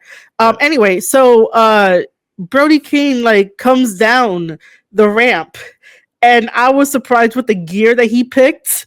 And I really put in my notes that he looks like he's gonna rob somebody. I was like, what are you doing? He had that ski mask on where you only see the eyes. He had a camo pink shirt on top of underneath a bomber jacket, and I was like, what's happening here? Like, what am I supposed to understand from this character? So he comes down to the ring, no emotion, no reaction from the fans. The fans don't know who he is. They don't know him, yeah. And he's in the match. David Finlay like gets all the cheers. Whenever David Finlay does something, the fans are cheering. Gato, I love Gato because when you hear Gato curse, it sounds so adorable. I'm like, bro, I just want him to curse up a storm if I ever meet him. Like, it just sounds adorable just because of his accent. And he cheers on David Finlay. But yeah, it was a hard hitting match between these two guys. But at the end of the day, David Finlay won. I don't know what this does for Brody King at all because there was no reaction to it. Like, I'm happy David won though. Yeah. So Shota Umino took on Claudio Castagnoli. Now, yeah, again, the comparisons to Moxley you made earlier when we're talking about Umino, and then of course they're talking about Moxley and like the Death Riders, at least the English commentary are. And Claudio comes out now. I mean, I love Claudio, but again, I agree with you with the substance. You know what I mean? And I guess because when it comes to these, when I whip on Wrestle Kingdom, it's like I'm more willing to accept it's like a super show because, and same with Wrestle Dynasty, I guess, because it's sort of always been that way. Like New Japan's always collaborated with other organizations and stuff like that, So to me, I'm more open to just like, okay, here's the Ring of Honor tag champs or whatever. But yeah, Claudio's just become stale. As much as I want to see him, he's just a stale. Like, I'm not into the Death Rider stuff in AEW. I'm just really not into it, man. And Shota Umino is really fucking cool and smooth, and I get your description of him was perfect earlier.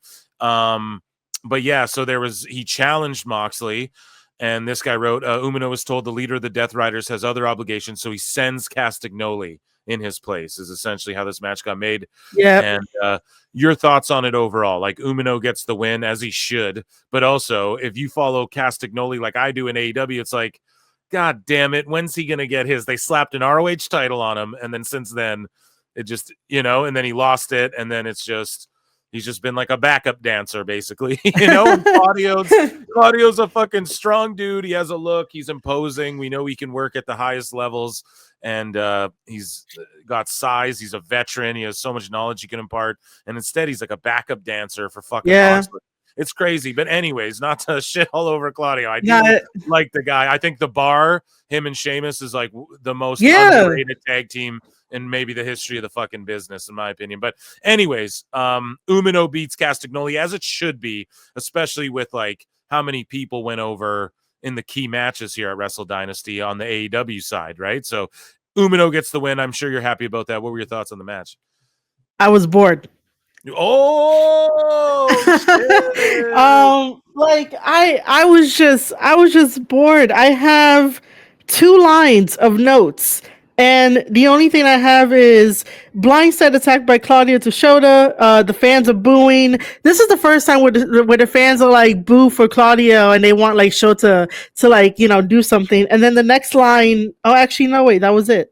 That was it. One bar on your guys because I just realized the next line was the next match we're going to talk about. But what I will say is that Shota, like I said, he just has to get rid of the whole Moxley thing. And they have to stop doing the MJF playbook in terms of like, oh, you have to go through my henchman before you could get to the final boss of the team. Like, what? No, you guys have nothing to do with this. All you guys are just bystanders. Shota has a problem with John Moxley. He should be able to fight John Moxley and not go through Claudio and then like go through somebody else. By the way, after this match, after Shota won the match, the perfect thing for Shota to do and for Tony Khan to do, if he's going to be listening to this podcast, is to have Shota, for the time being, go over to AEW and take out Yuta, take out Pac, take out Marina, because a guy or a girl needs to beat her up too. Because I'm not liking the fact that Marina just beats up every male out there. Like, stop that stuff. It's so. I hope so. Like, Beth Phoenix, come back and save us from Marina. But you know, have Shota over in AEW so he can finally get his match with Moxley, win against Moxley, and you know, come back home and like become a new version of Shota, because right now he's having that identity crisis. He doesn't know if he wants to be a Death Rider or if he wants to be Tanahashi. He hasn't, you know, Shota wasn't, how can I put this? He was never given the opportunity to make his own name because people decided to take him under his wing to form the Shota that we see today. Yeah. Here's my problem with Mox too, is that he's like, I'm the badass death jitsu blood, I'm the violence guy, but I don't fight my battles. Here's my minions to do all this cowardly shit. That's how he is now, where isn't the big badass John Moxley like a guy calls you out and aren't you ready to fight? Like, why are you this coward motherfucker now who hides behind people? It's not even like character progression either. It's just all of a sudden, you know, he sends his minions to fight. It doesn't align with how he tries to present himself. And so it makes no sense. And that's why the Death Riders fucking suck overall, dude. But anyway. That's why, hold on, I was going to try to make a joke of, that's why he tends to be reading some really old literature to try and get inspiration and have wrestling matches. Like, I did a whole thing of like going through the recent, like not really the recent interview that he did, but it was the one that was hyping up his match with Orange Cassidy at that pay-per-view. And he said that he read a book called like the 5 Rings of Power, right? And you would think like, is that like Lord of the Rings? Like, is he reading Lord of the Rings? No, he was reading a book from like 1631 that was discussing the world in a different aspect of like earth, wind, fire, and like all that kind of stuff. Yes. And I was like, what? Like, I really had to look it up and tell my fans. It's a Miyamoto Musashi book, and it's broken jutsu and martial arts. It's like a, it's like the way. I was like, what are we doing? Yeah. I'm really familiar with that stuff too. I was like, what are we doing? Well, that's why I cringe with him though, because it's like, well, fuck, if that. I don't know. It is what it is, man. Shut up. Exactly. He is a legit like star though. Like, say what you will, he was a former WWE champion. I mean, he can't draw anymore and shit, but I get it. But you got to reel that guy in. Like, now I get it. I didn't understand at the time why they'd book Dean Ambrose the way they did, and then now that I see Moxley doing whatever he wants, I'm like, oh, I get it. It was people trying to reel him in to be like, but dude, you have to, like, what's the character here? Are you this big badass? I don't fucking know. He just comes across like he's trying to be cool, and he's trying definitely to be tough, and that makes you not. The dudes who aren't trying to come across, like Samoa Joe isn't trying to come across like a tough guy. He's a fucking tough guy, you know? That's where Moxley's like, bro, you're trying to act tough, and then it just fucks us up. We can't buy it, you know? So anyway. Exactly. Speaking of tough, Tomohiro Ishii, tough as fucking nails, right? Tough as a $2 steak. And Konosuke he was. The never open weight and AEW International Championship. Both belts on the line here. So, yeah, either way, I love fucking Takeshita. I don't know. Ishii's like, dude, I don't want to see AEW wrestlers wrestle Ishii anymore. I don't care if it's in Yes. New Japan and Mexico and AEW. I don't want to see AEW wrestlers wrestling fucking Ishii anymore. I'm so sorry. I know, Tony Khan, you're the biggest fan of Ishii ever in the fucking world. Probably name all of his matches. Probably know all the star ratings for all of them. But God damn it, man. I just don't want to see it anymore. Either way, though, Takeshita gets the win, as it should be. And I know you're going to be like, no, fuck Takeshita. Well, I don't know. Maybe you are. No, But honestly, okay. I was gonna be like pass Yeah. because I have nothing. Because Okay. I was just like, of course, Konosuke wins against Ishii. But then again, like I said with the Wrestle Kingdom thing, that Ishii has the most title reigns for the Never Openweight Championship title. He does not need this. He does not need to be in this predicament in this match. Like, I don't understand. Ishii already tarnished some of his legacy by being in AEW and being a jobber in AEW for the summer. And it's like, dude, like, you got to go home for a little bit to come back so that way you can get that like Stone Pitbull back. But yeah, this match is it's a pass. And I will say this as well. Takeshita, the news came out that he's also signed to New Japan Oh god, for yeah. 1 year. So he's got a deal Oh, for with 1 year. Yeah, with New Japan, AEW, and another promotion. He's actually signed to 3 different promotions at once. And yeah, New Japan have him for a year. If New Japan's gonna have him for a year, no one's gonna have that Never Openweight Championship belt. For a year, Like, yeah. I don't see him dropping it now that I know that it's for a year. But by the way, just because he's signed to 3 different promotions doesn't mean that he's going to be a better wrestler or a better storyteller. And all the Konosuke fans have to open up their eyes and realize that you have to ask for him to be more than just, I could take all these hits and I could do all these power moves and I could get up at the count of 1 and I could just get dropped on my head and get back up in the next second. Like, you guys need to understand that wrestlers are also human beings, and if you want them to be here long enough, they have to take the safe road sometimes. Is a great point. United Empire took on the Young Bucks and Los Ingobernables de Japón. And so United Empire versus the Young Bucks versus LIDJ. What is their fucking, what's the acronym or whatever for these guys? Just LIDJ? LIJ. No, LIJ. Okay, thank you. So yes, United Empire, Young Bucks, LIJ. Now we had Khan and Cobb on one team. Of course, the Jackson Goobers. Naito and Takahashi, who fought in the specials match the night before. 2 legends teaming up here to form I fucking love these 2 as a team. I like Naito and Takahashi as a team. Although, what the fuck was Takahashi wearing to the ring? Listen, he does that all the time. That's why he's a time bomb. Listen, that inflated time he's bomb great. thing. Yeah. It's unique. It's different. Yeah. Anything different in wrestling. Well, not anything, but for the most part, if you're different, that's a good thing. The Bucks come in there. They're dressed like fucking Shorty G was. Remember when Chad Gable was Shorty G? And man. They're dressed like Shorty G. They come out there. They do the same old shit. It's like John Cena. When everyone chants same old shit at John Cena, it's the same old shit with the Bucks. They come back to New Japan after all this fucking time. The story for them is like, yeah, we gotta win these belts for the 7th time before we retire. And it's like, why? Just as characters, why the fuck you guys are running away from fights and shit all the time? Why would you want to go to Japan where it's going to be a hard battle for you to win the fucking titles? For what purpose? What does that serve as EVPs? And then they come out and do these goofy ass interviews where they're like, and these are for real interviews, where they're saying they were wrestling boring on purpose in AEW. That's stupid. And they were like, when we were doing the EVP shtick, what do you mean? You guys are literally EVPs of the company. It's not a fucking shtick, you assholes. And I don't know if they know the difference between like actual heat and go away heat. Now, no, they don't.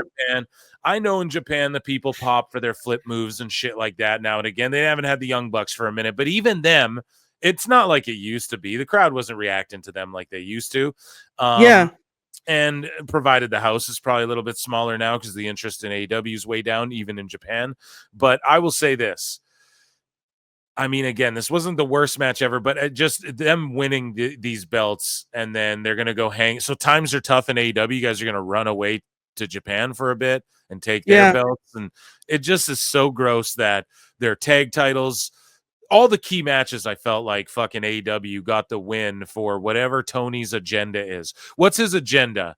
Omega and the Bucks are going to come back from New Japan and beat up the Death Riders or something. Like, what the fuck is he planning here? Dude. I don't know. There's some goofy shit going on, but either way, I just went, you know what I mean? Yeah, totally did. So, before I get into the story of how we got to this triple threat match for the IWGP Tag Team Championships, it is good news that the Young Bucks will be on the tour of New Japan Pro Wrestling heading to New Beginning in Osaka. So that is a difference of change at this very moment.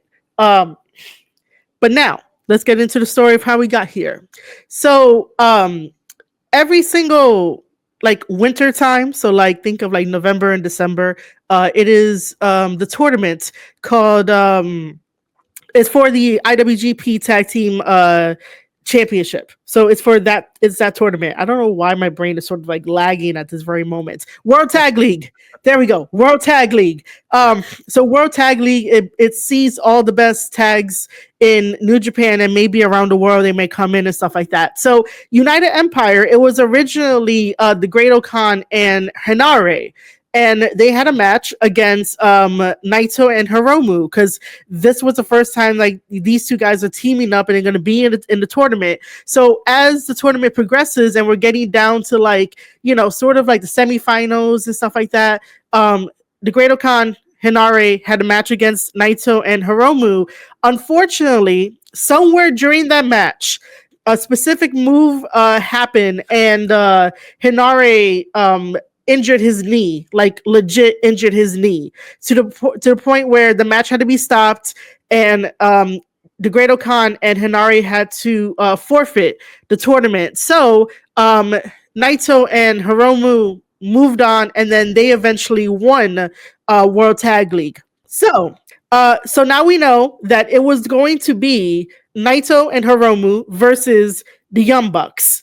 However, because Jeff Cobb, like, you know, I believe when he lost the NJPW TV title match during the backstage interview, he went up to Naito and Hiromu because they were doing their backstage interview, and he was like, he basically inserted himself into the match with the Great Okan because, you know, he's still a good fighter. The Great Okan could still do something. So that's how we got to this triple threat match for the vacant IWGP Tag Team Championship. Okay, and then the Bucks get in here, win them.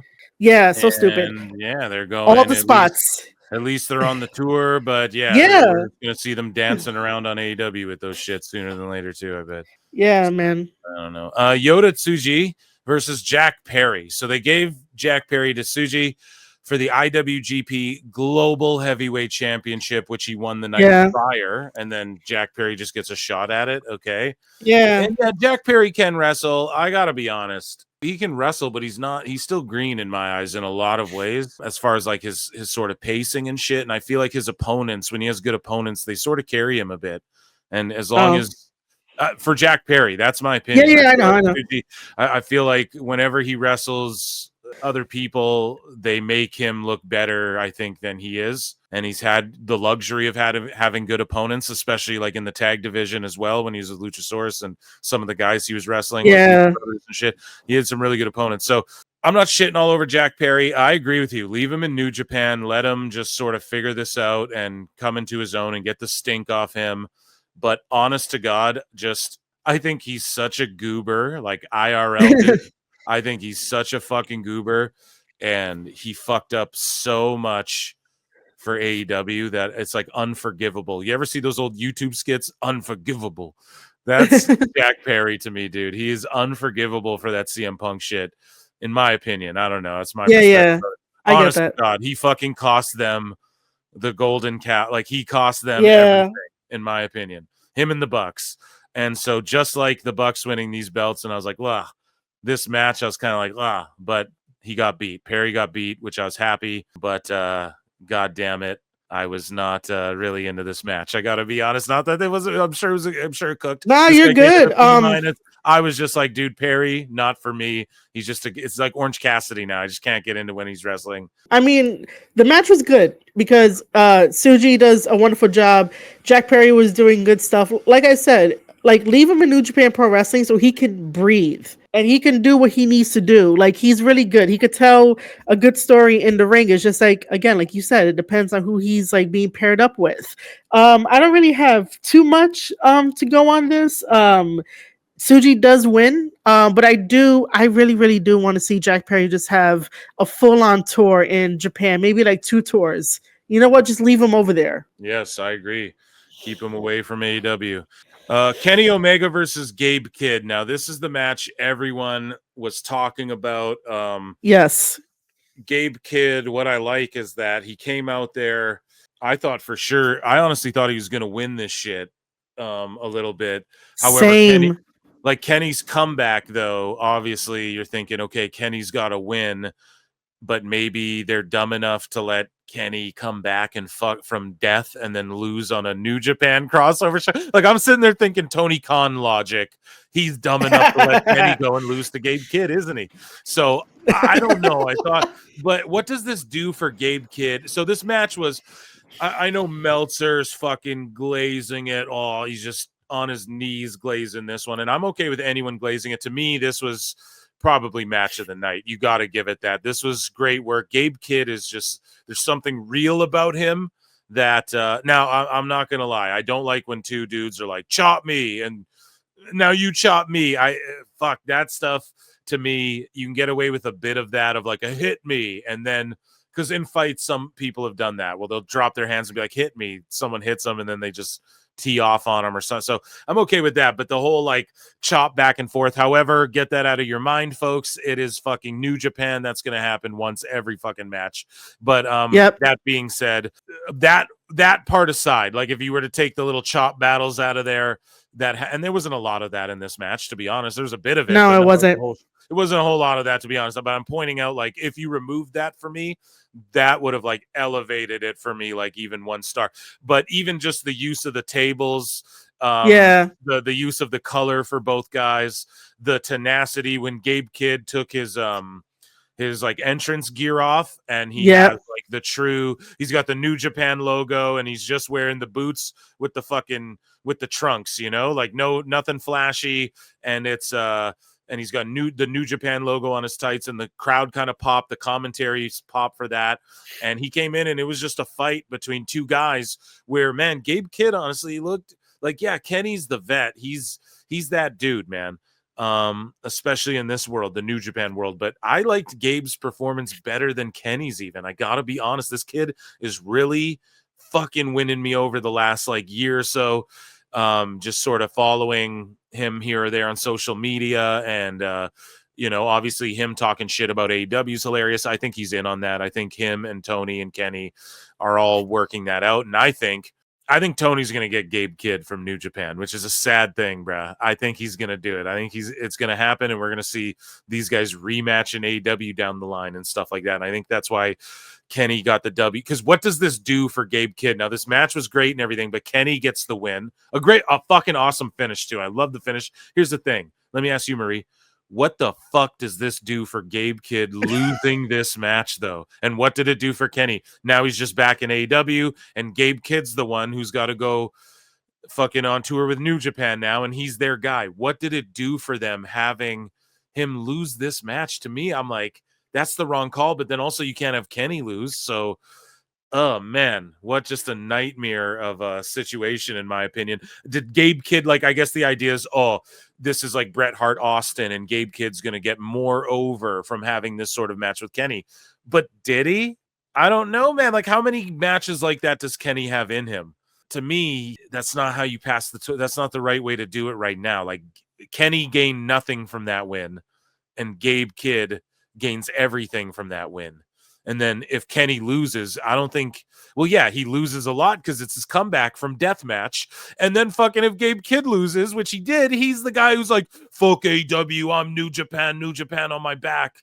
And then he fucking loses, man. It was a lose-lose in my opinion, Marie. I know I'm going off here. What's your thoughts? You went off pretty well. There's not really much for me to add on, but I'll add on some other little tidbits because I totally agree with you. Like, I don't even know uh, what this does for Gabe Kidd, like losing. But at least he didn't lose in a very, very bad way. Like, you know that he was $1,000,000 that night, and that he is definitely championship material and stuff like that.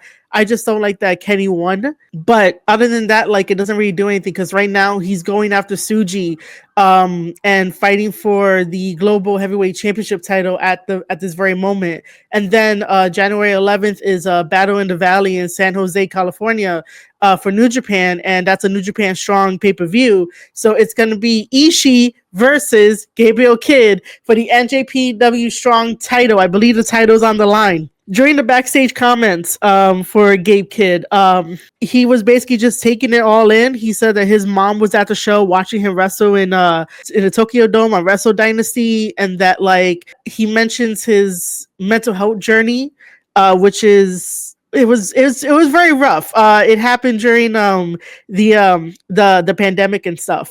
So when he mentions from time to time that he's a madman and that he got they diagnosed him with that, and he did go into a mental hospital for a little bit. Like, I watched that whole thing on social media. I think a lot of people did who were New Japan fans. It's just very sad all around, where he says that, you know, he almost took his life twice, but he's still here, you know, all that. And then being a young lion and being under Shibata's ruling and the way that they have to train and all this kind of stuff, like, it kind of built up, and it was accumulation fighting Kenny. And that's why Tanahashi was crying, because he saw all that shit like unfold. He was with Gabe and stuff like that, you know. He probably just knows it, because it is kind of lonely being there and you're not with family sometimes and you're not able to go home and stuff like that. So Gabe Kidd is just one of those guys that has the it factor. He could talk the talk, walk the walk. And he looks like he'll beat your ass. He's really real. He feels really real. And that's the thing you can't teach, is like that. I brought up Samoa Joe earlier. Gabe Kidd's got that. Like, he seems like he'd beat your ass for real. The other thing is that, and Tanahashi was like in tears, bawling. Yeah. And thank you for breaking that down, because people are like looking at that and they don't understand it. Well, that's why he's looking at this kid Gabe, and he knows everything he's been through, and just to have that showing. And you guys got to understand, this match wasn't some Will Ospreay shit where fucking Ospreay hit 17 of his finishers and the guy kicks out every time. It wasn't that, man. It was like he just fought till he couldn't anymore. Then he eats the one-winged angel, which is like the most protected fucking finish in the business. And, and then he lost like a legit way. It wasn't like it was so legit. Power up, kick out, destroyer, kick out, finish, kick out, finish, reverse, kick out. It wasn't even that. And I'm not shitting on, I know some people like that. It wasn't even that, though. This was like two bloodied warriors who just didn't have much to give. And Kenny, to his credit, was just selling his abdomen, like his stomach, the whole time, because he just had some of his colon removed and diverticulitis, right? Brock Lesnar had that the same thing happen. And Kenny's healthy now, and Kenny's physique as well was just tremendous. God, he's just shreddy Eddie right now. I will add this too, that these two guys made the front cover of the wrestling magazine in Tokyo. Mm-hmm. They made the front cover. It's Gabriel Kidd putting Kenny Omega in the abdominal stretch. And I'm like, it looks so great.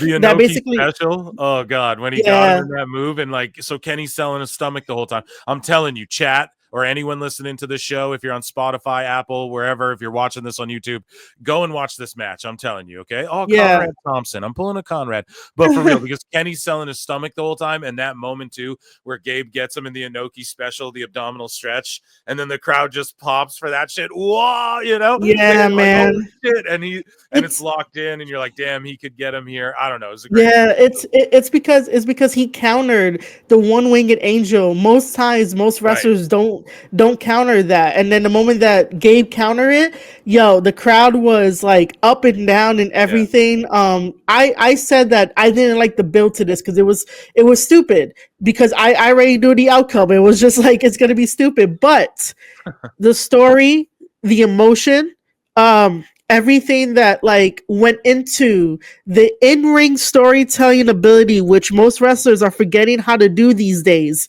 That is why I say that this is one of my favorite matches to watch.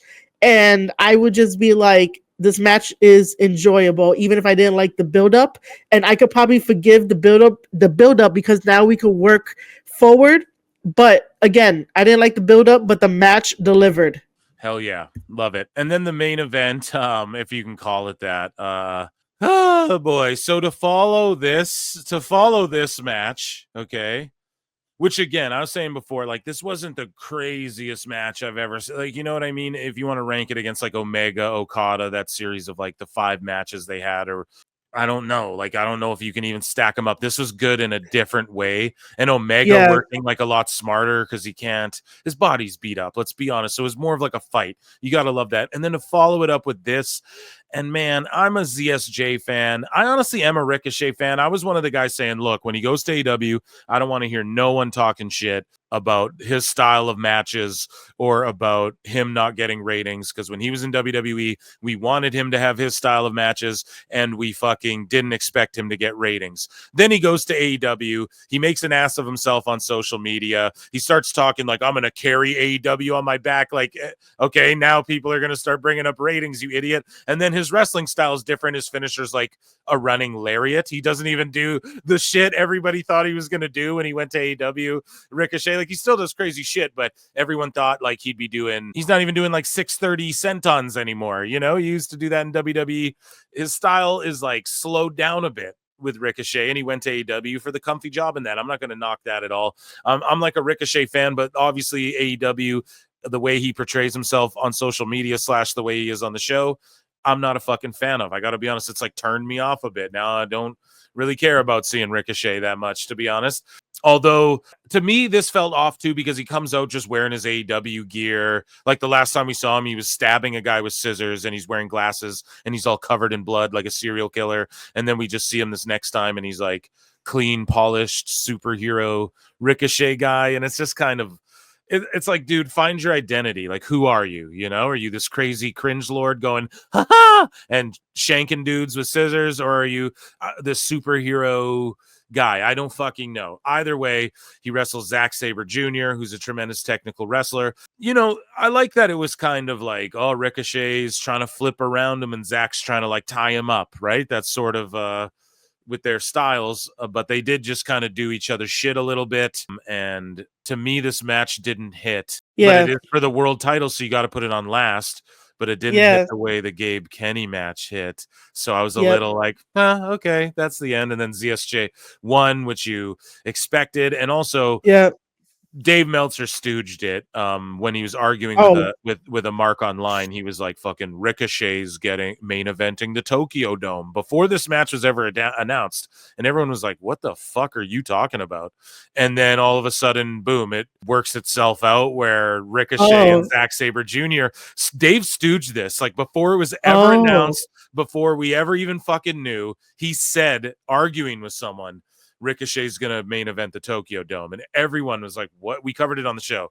We're like, what does he mean by that? Is that in Ricochet's contract? Is it for is that in Ricochet's contract? Is that for a fucking, is that like a guarantee he has? Is that just wishful thinking? Does that mean, you know, Ricochet's gonna be AEW? What the fuck does that mean, Dave? And then all of a sudden, like a month later, it's like, oh, he's taking on Zack Sabre Jr. or whatever. It's okay. Dave just stooged the Wrestle Dynasty, fucking Tony Khan telling him the booking. Or like, is that in Ricochet's contract? I have to main event that. Who knows? I'm curious. Yeah, right. I'm very curious. But either way, let's make it about the match and not Meltzer stooging. Your thoughts on it, and was this the right winner? Obviously, but was this the right? Yeah. Dude, Like, yeah, Zack Sabre Jr. was definitely the right winner because to put it on Ricochet, like, bro, you don't, you.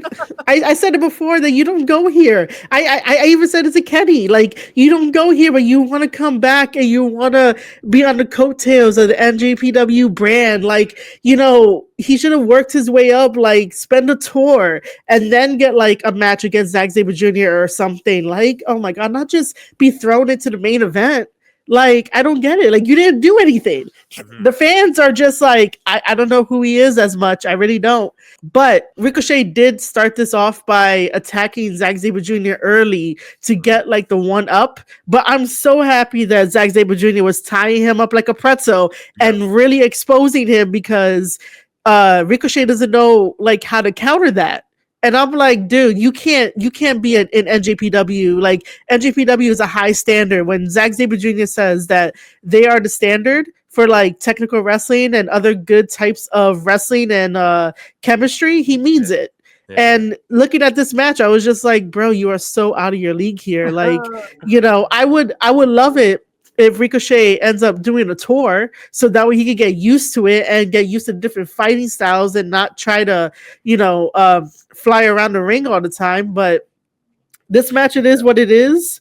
Thankfully, Zack Sabre Jr. won and showed off. Like, listen, man, he's gonna ground you. He's gonna clip your wings, and you're gonna fight his match. But yeah, that's basically all I have. Like, I just need Ricochet to tone it down. Like, he shouldn't be having the main event without actually doing something. I like the clash of styles. The finish fell flat for me, though, I gotta be honest. It was sort of a flat way to end it, especially again following this match, which was really good. And then this one, I don't know, it wasn't like the worst match ever though. And I do it wasn't. Yeah, Ricochet's, he knows, he's a profesh. He knows what he's doing, and Sabre too.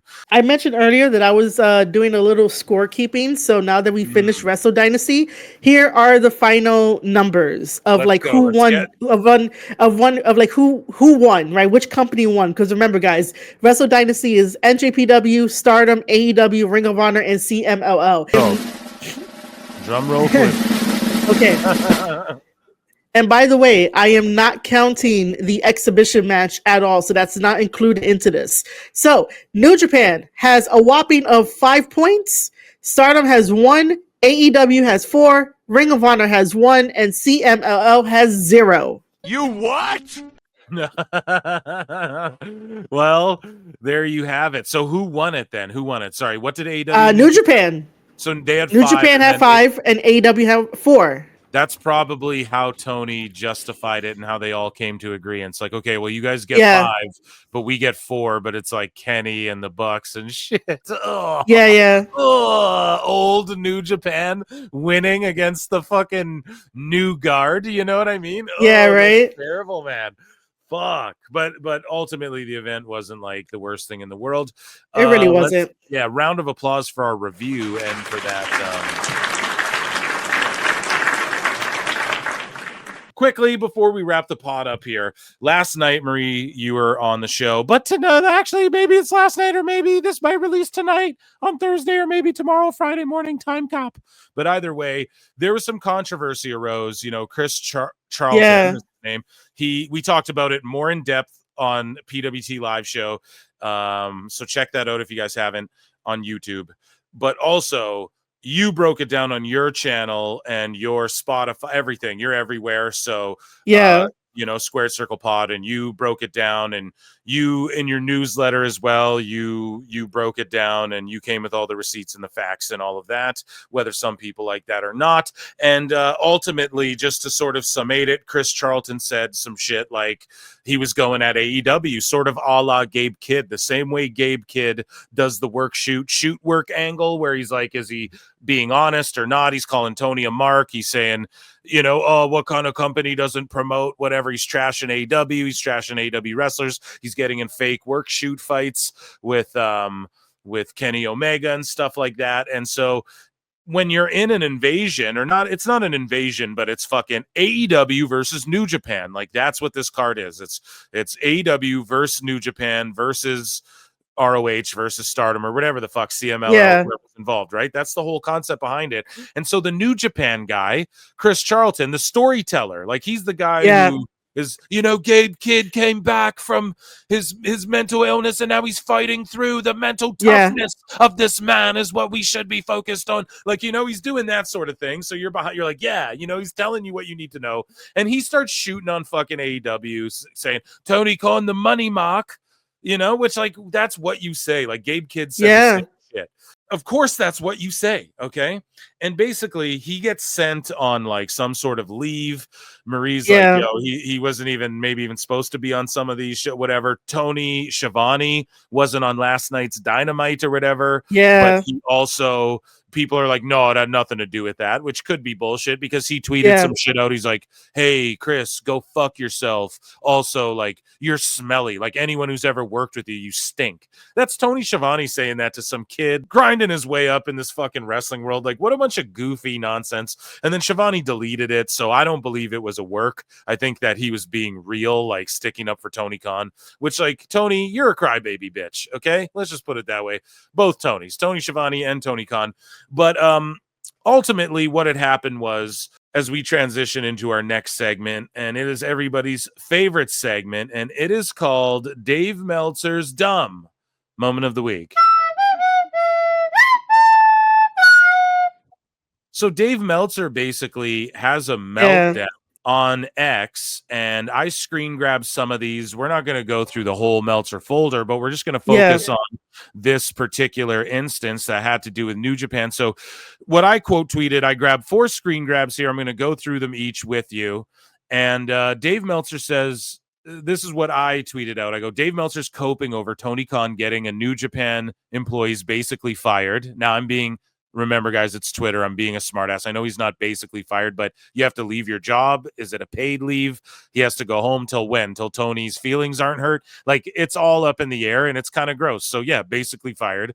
And so Dave Meltzer coping over Tony Khan getting New Japan employees basically fired and WWE Raw on Netflix by talking about Vince McMahon and Ted Turner again. Speaks for itself. So, literally, Dave starts going off about, could you imagine? A heel commentator wouldn't, or he wasn't the heel commentator. And Marie's like, no, he was the heel. He is a heel commentator mostly. And then Meltzer, and we're gonna break it down, but Meltzer goes off and says, I have some shit here, but he starts talking about Vince, Ted Turner. He's like, could you imagine? Vince would never. Let's read it. And it's like, yes, Vince would have done that. What do you mean? He let himself get buried on One Night Stand. He literally let Heyman go out there and bury the WWE on ECW One Night Stand. Yes, Vince would do that. And also, fuck Vince, he's a scumbag. You don't think Triple H would do that? Would let them do that? Especially if it's like an AEW versus, imagine WWE versus TNA. They're not going to let TNA take some shots. Also, if we want to talk about heel commentators, more to your point, Jesse the Body Ventura was like he went off the cuff every single time. He said whatever he wanted to say, and like that was the most heelish, like being a heel. Jerry the King Lawler was a heel on commentary, and he went after Stu Hart and the Hart Dynasty, all that kind of stuff. Like he was really going in on Stu Hart. You had a lot of people that played heel commentators, and for this particular situation with Chris Charlton, he's the NJPW pride and soul guy, and he's really like on the side of NJPW. So he's going to be like a heel person. Exactly. And then Meltzer's trying to say, well, Vince would never let that happen to WWE. And it's like, well, Vince isn't in charge. And also, fucking yes, he has let people do that to WWE. Yes, he's fucking done that. So what are you talking about?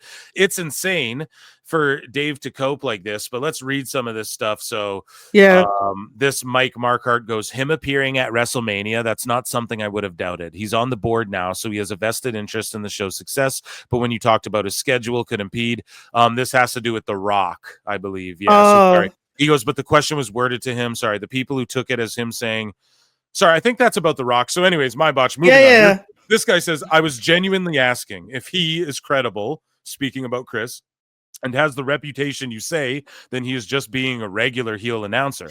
No one should suspend him for that. Meltzer goes, he's not a heel announcer. Which is a lie. That's a fucking Meltzer. You're caught in a lie. Liar! Like I debunked like most of the stuff with like what he done in the past, what him and Kevin Kelly has done on multiple occasions, and I said it before that whenever it comes to Wrestle Kingdom, Chris Charlton is the most fired up, passionate guy there is, and he does say stuff with like super passion, and Kevin Kelly would just be like right there to either like counter him or even also be passionate, like he does that. For real though, just insane, and you just owned him there. And so Meltzer goes, so this guy goes, look up billionaire Ted skits on YouTube with the Huckster and Nacho Man. Vince was super salty when they went to WCW and had cringy ass videos weekly.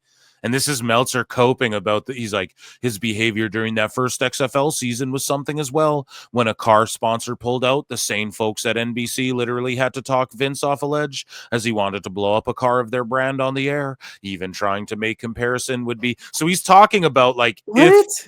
and then Dave saying like even making the comparison to Vince and whatever. It's like, but that's what you're doing, dude. And he's like, think about this for all the people calling anyone soft. So he's defending Tony because we say, dude, Tony's soft as shit.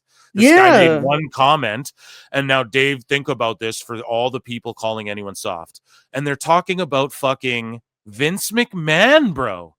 I don't understand. Vince is not there. He's not there, and like, okay, yeah, his enemies, right? But as far as when you're the people he had a working relationship with, Vince wouldn't do that. ECW, again, one night stand. He let Joey Styles and Paul Heyman talk shit, bury WWE right on that show because he was working with them. But when Ted was his competition, he went all out on them. Yes, just like Tony's called people bald assholes, all of that. That's not what we're saying. We're saying Tony's soft because what he does is if you speak out against him or if you're friends with people that he doesn't deem okay, or if you get over and he's not the one who he thinks it's his idea, like Athena, he buries you. He sticks you. If you get over and it's not his idea, he buries you away in Ring of Honor. If you speak out or you go, yeah, CM Punk, I like that guy, he fucking buries you away. If you're a Ricky Starks, he just doesn't book you. And then you go and try and get booked, and then he pulls you off a fucking booking and replaces you with Chris Jericho. That's soft, bro. And then to make it about Vince. Yeah, that's like, what? What the fuck are you doing, bro? This isn't 5 years ago or 10 years ago or 20 years ago or 30 years ago. This isn't like, what are you doing? So yeah, Meltzer saying, think about this for all the people calling anyone soft. And also, just for people out there listening, I'm not just agreeing with Phil here because we're buddies and we enjoy having conversations about wrestling. I'm also agreeing because I say it too, that we're watching this in real time. And isn't that enough evidence where you can watch something in real time, make a judgment about it? And if the same pattern keeps happening over and over and over again, even though it's a pick and choose, shouldn't the conclusion be that, yeah, there's something wrong going here and Tony Khan needs to talk about it, maybe take some accountability, maybe get on a podcast and really tell the truth with people who can ask the hard questions and don't let him deviate? Like, sooner or later, Tony Khan's going to have to like really talk about all the baggage that Uncle Dave and the rest of the gossipers are giving AEW to hold on to, because if you haven't noticed, WWE has been more enjoyable. Not to make this into an AEW versus WWE thing, but ever since WWE decided to switch up all the management and kick out any kind of mole that will leak information out to the public, it has been more enjoyable and has been so much better. But as you can see, all of the drama that happens with no substantial evidence is dragging AEW down, and they're dragging New Japan down when they're supposed to be partners and they're supposed to be elevating each other. Yeah. So I'm not just agreeing with Phil here because we're buddies. I'm agreeing because both him and I see the pattern. We see the obviousness. And this is what we agree on because we recognize the evidence. If you're not recognizing the evidence, then stay in your bubble. Yeah, it's on you. Stay in your bubble. But wrestling needs to adapt. People need to adapt. Fans need to adapt. If you are not adapting, you're going to end up dying in the industry. And Dave has not adapted. That's why he projects onto everyone else and goes, "Old podcasters, oh, they're senile and they don't. Yeah, They're right. not. They don't know. They don't study and learn because he is literally trapped in like an old. He just doesn't understand. Like he's left behind, so he projects that on everyone else. Speaking of evidence, though, further evidence like of Tony being just soft as shit. Okay, we had Ant Evans on this show. Ant worked with the UFC. He also worked with TNA, was Scott D'Amore's right-hand man, working alongside him in with the whole TNA revitalization, man. Like they came back, they made a comeback, and AEW went over there, and what did Tony Khan do? He was shitting all over TNA in those little info. Oh yeah. Tony Schiavone and Ant Evans wrote some one-liners for people to say back, and D'Amore was like, no, just don't.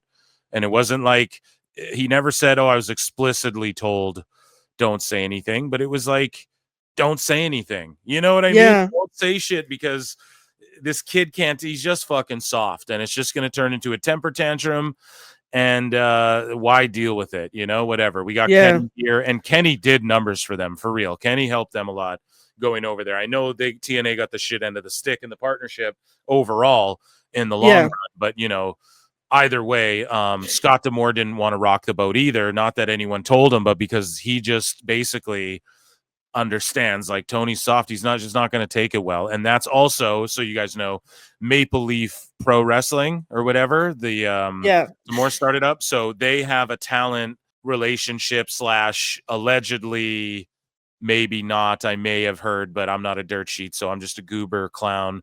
I'm a gossiping dick pill seller. No, just kidding. But, Tony might also be helping like send talent there in exchange for like, we get a first dibs on anything that gets traction over at Maple Leaf there. You guys know what I'm saying? So D'Amore just didn't want to burn any bridges, but exactly. They had to sit there and let Tony make fun of them, but then he can't take it back. They can't say anything back. Same thing. And that's wrong. Yeah, exactly. That's Same wrong. thing here. They can say whatever about New Japan, and New Japan wrestlers can say whatever, but then Tony has to lash out on someone because if he doesn't like it, and that's why I'm telling you, John Moxley says all the same shit CM Punk was saying, but he says it in character now, and he says it, and Tony Khan's okay with it, so he's allowed to say it. No one's going to storm his locker room, and it's the same with this Chris Charlton. Now, fucking Gabe Kidd is him and Kenny and Tony are in on that shit together. That's why Gabe Kidd can say whatever he wants about Tony, because Tony thinks it's his idea. But the second Chris Charlton says some shit and Tony it wasn't okayed with me, then he's soft as shit and he overreacts and this shit happens. And whether this is a work shoot to drum up more of a rivalry, I don't think it is, from knowing a bit of, behind the scenes stuff, things DM'd and things. I don't think it is. I think Dave is really fucking they're really mad at this Charlton guy. I really believe that. And Dave's really defending Tony here. And this just makes you all look more soft by trying to compare it to Vince, because it's just not even a comparison. Well, I will say this though, right? Because so I have my newsletter and also my podcast dedicated to debunking the Dave Meltzer tweet about Chris Charlton, right?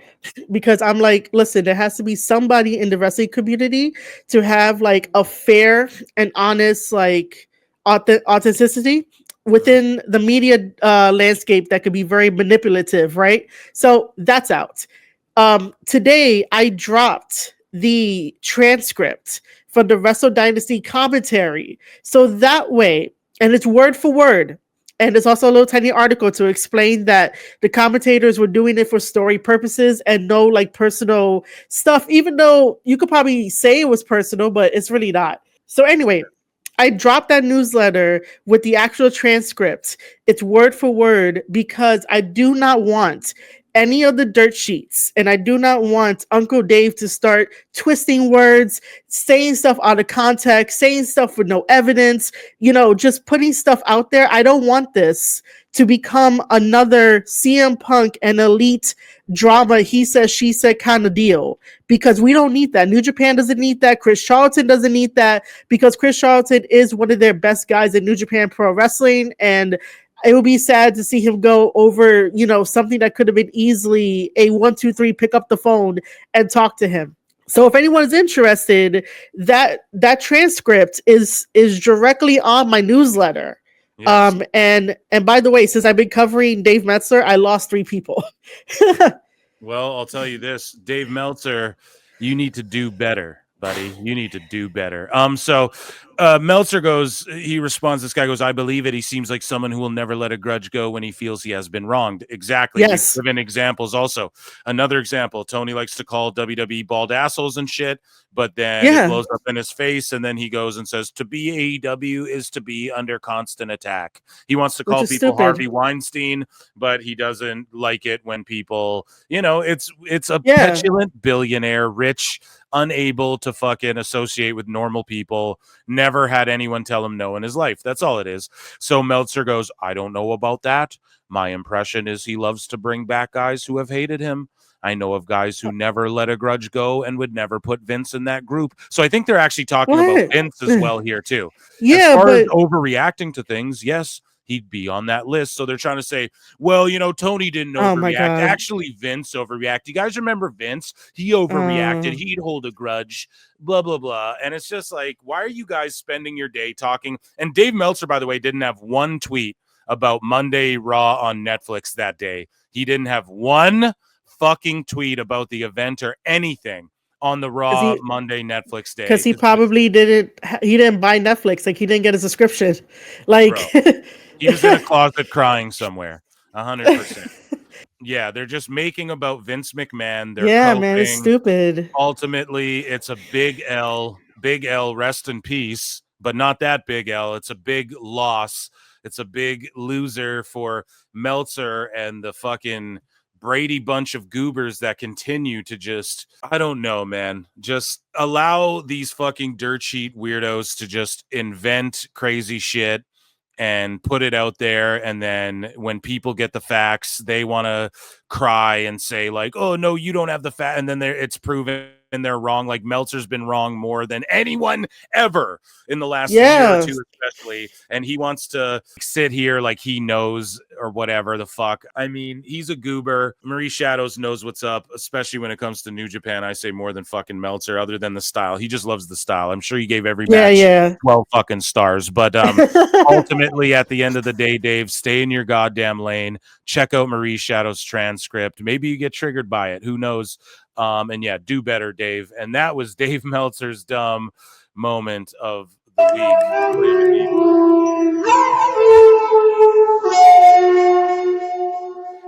And with that, ladies and gentlemen, I think that is a PWT podcast in the books, man. The live shows have almost surpassed the amount of pods we've done. I want to give a very special round of applause to Marie Shadows, who comes here and drops bars, especially when it comes to the New Japan stuff. And a round of applause.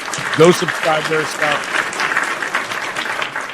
At Marie_Shadows on X, and the Squared Circle Pod on YouTube and Spotify and everywhere else that you can listen to podcasts. Make sure you get on that newsletter, Substack. And Marie, anything else you want to tell the good PWT listeners? I just enjoy talking about wrestling. I enjoy our talks, just because like both of us are very informative, and we give a different perspective on things, and we're not like insulting each other like the rest of the IWC would do. We actually understand stuff. We have fun on this channel. You definitely have fun. You have a really great audience that has come over and showed me love, and I love them too. But yeah, it's great times. The only thing that I would say is that if people still want to follow along with, let's see how far this New Japan thing goes, because again, guys, New Japan is very, very, very special to me. Yeah. Like, I just love it. It's a different type of wrestling in the ecosystem of professional wrestling, and we need it in that ecosystem of professional wrestling. So if you want to follow that along, the newsletter is a great thing. So marieshadows.substack.com. That has the full transcript, so you guys could read it on your own and make up your own mind, and have a conversation about it. Obviously, my Twitter if you want to get insights, and then like the YouTube channel and stuff. But yeah, I welcome everybody. I like talking to people. Just don't go crazy with insults at me. But other than that, like I love what I do. Excellent. And yeah, I'm going to start shilling New Japan. I'm going to try and watch more. And that's the agenda in 2025, I think, is I want to help them out too. A lot of people think I hate AEW and shit. I think I do more promotion for them. I do a fucking live stream and we had over 300 people watching, and me and Marie were talking about fucking New Japan at the top of the show yesterday. Yeah. And this pod will do hopefully some good numbers. They all do. And yeah, I just want to thank you again for being here. It's always a blast and a pleasure. And ladies and gentlemen, youtube.com/@prowrestletimes, youtube.com/@prowrestleclips, and patreon.com/@prowrestletimes if you want to support the channel. And I love you all. Drink water, hug each other, be good to each other. Happy New Year, and I will see you all next time in the Upside Down. Peace.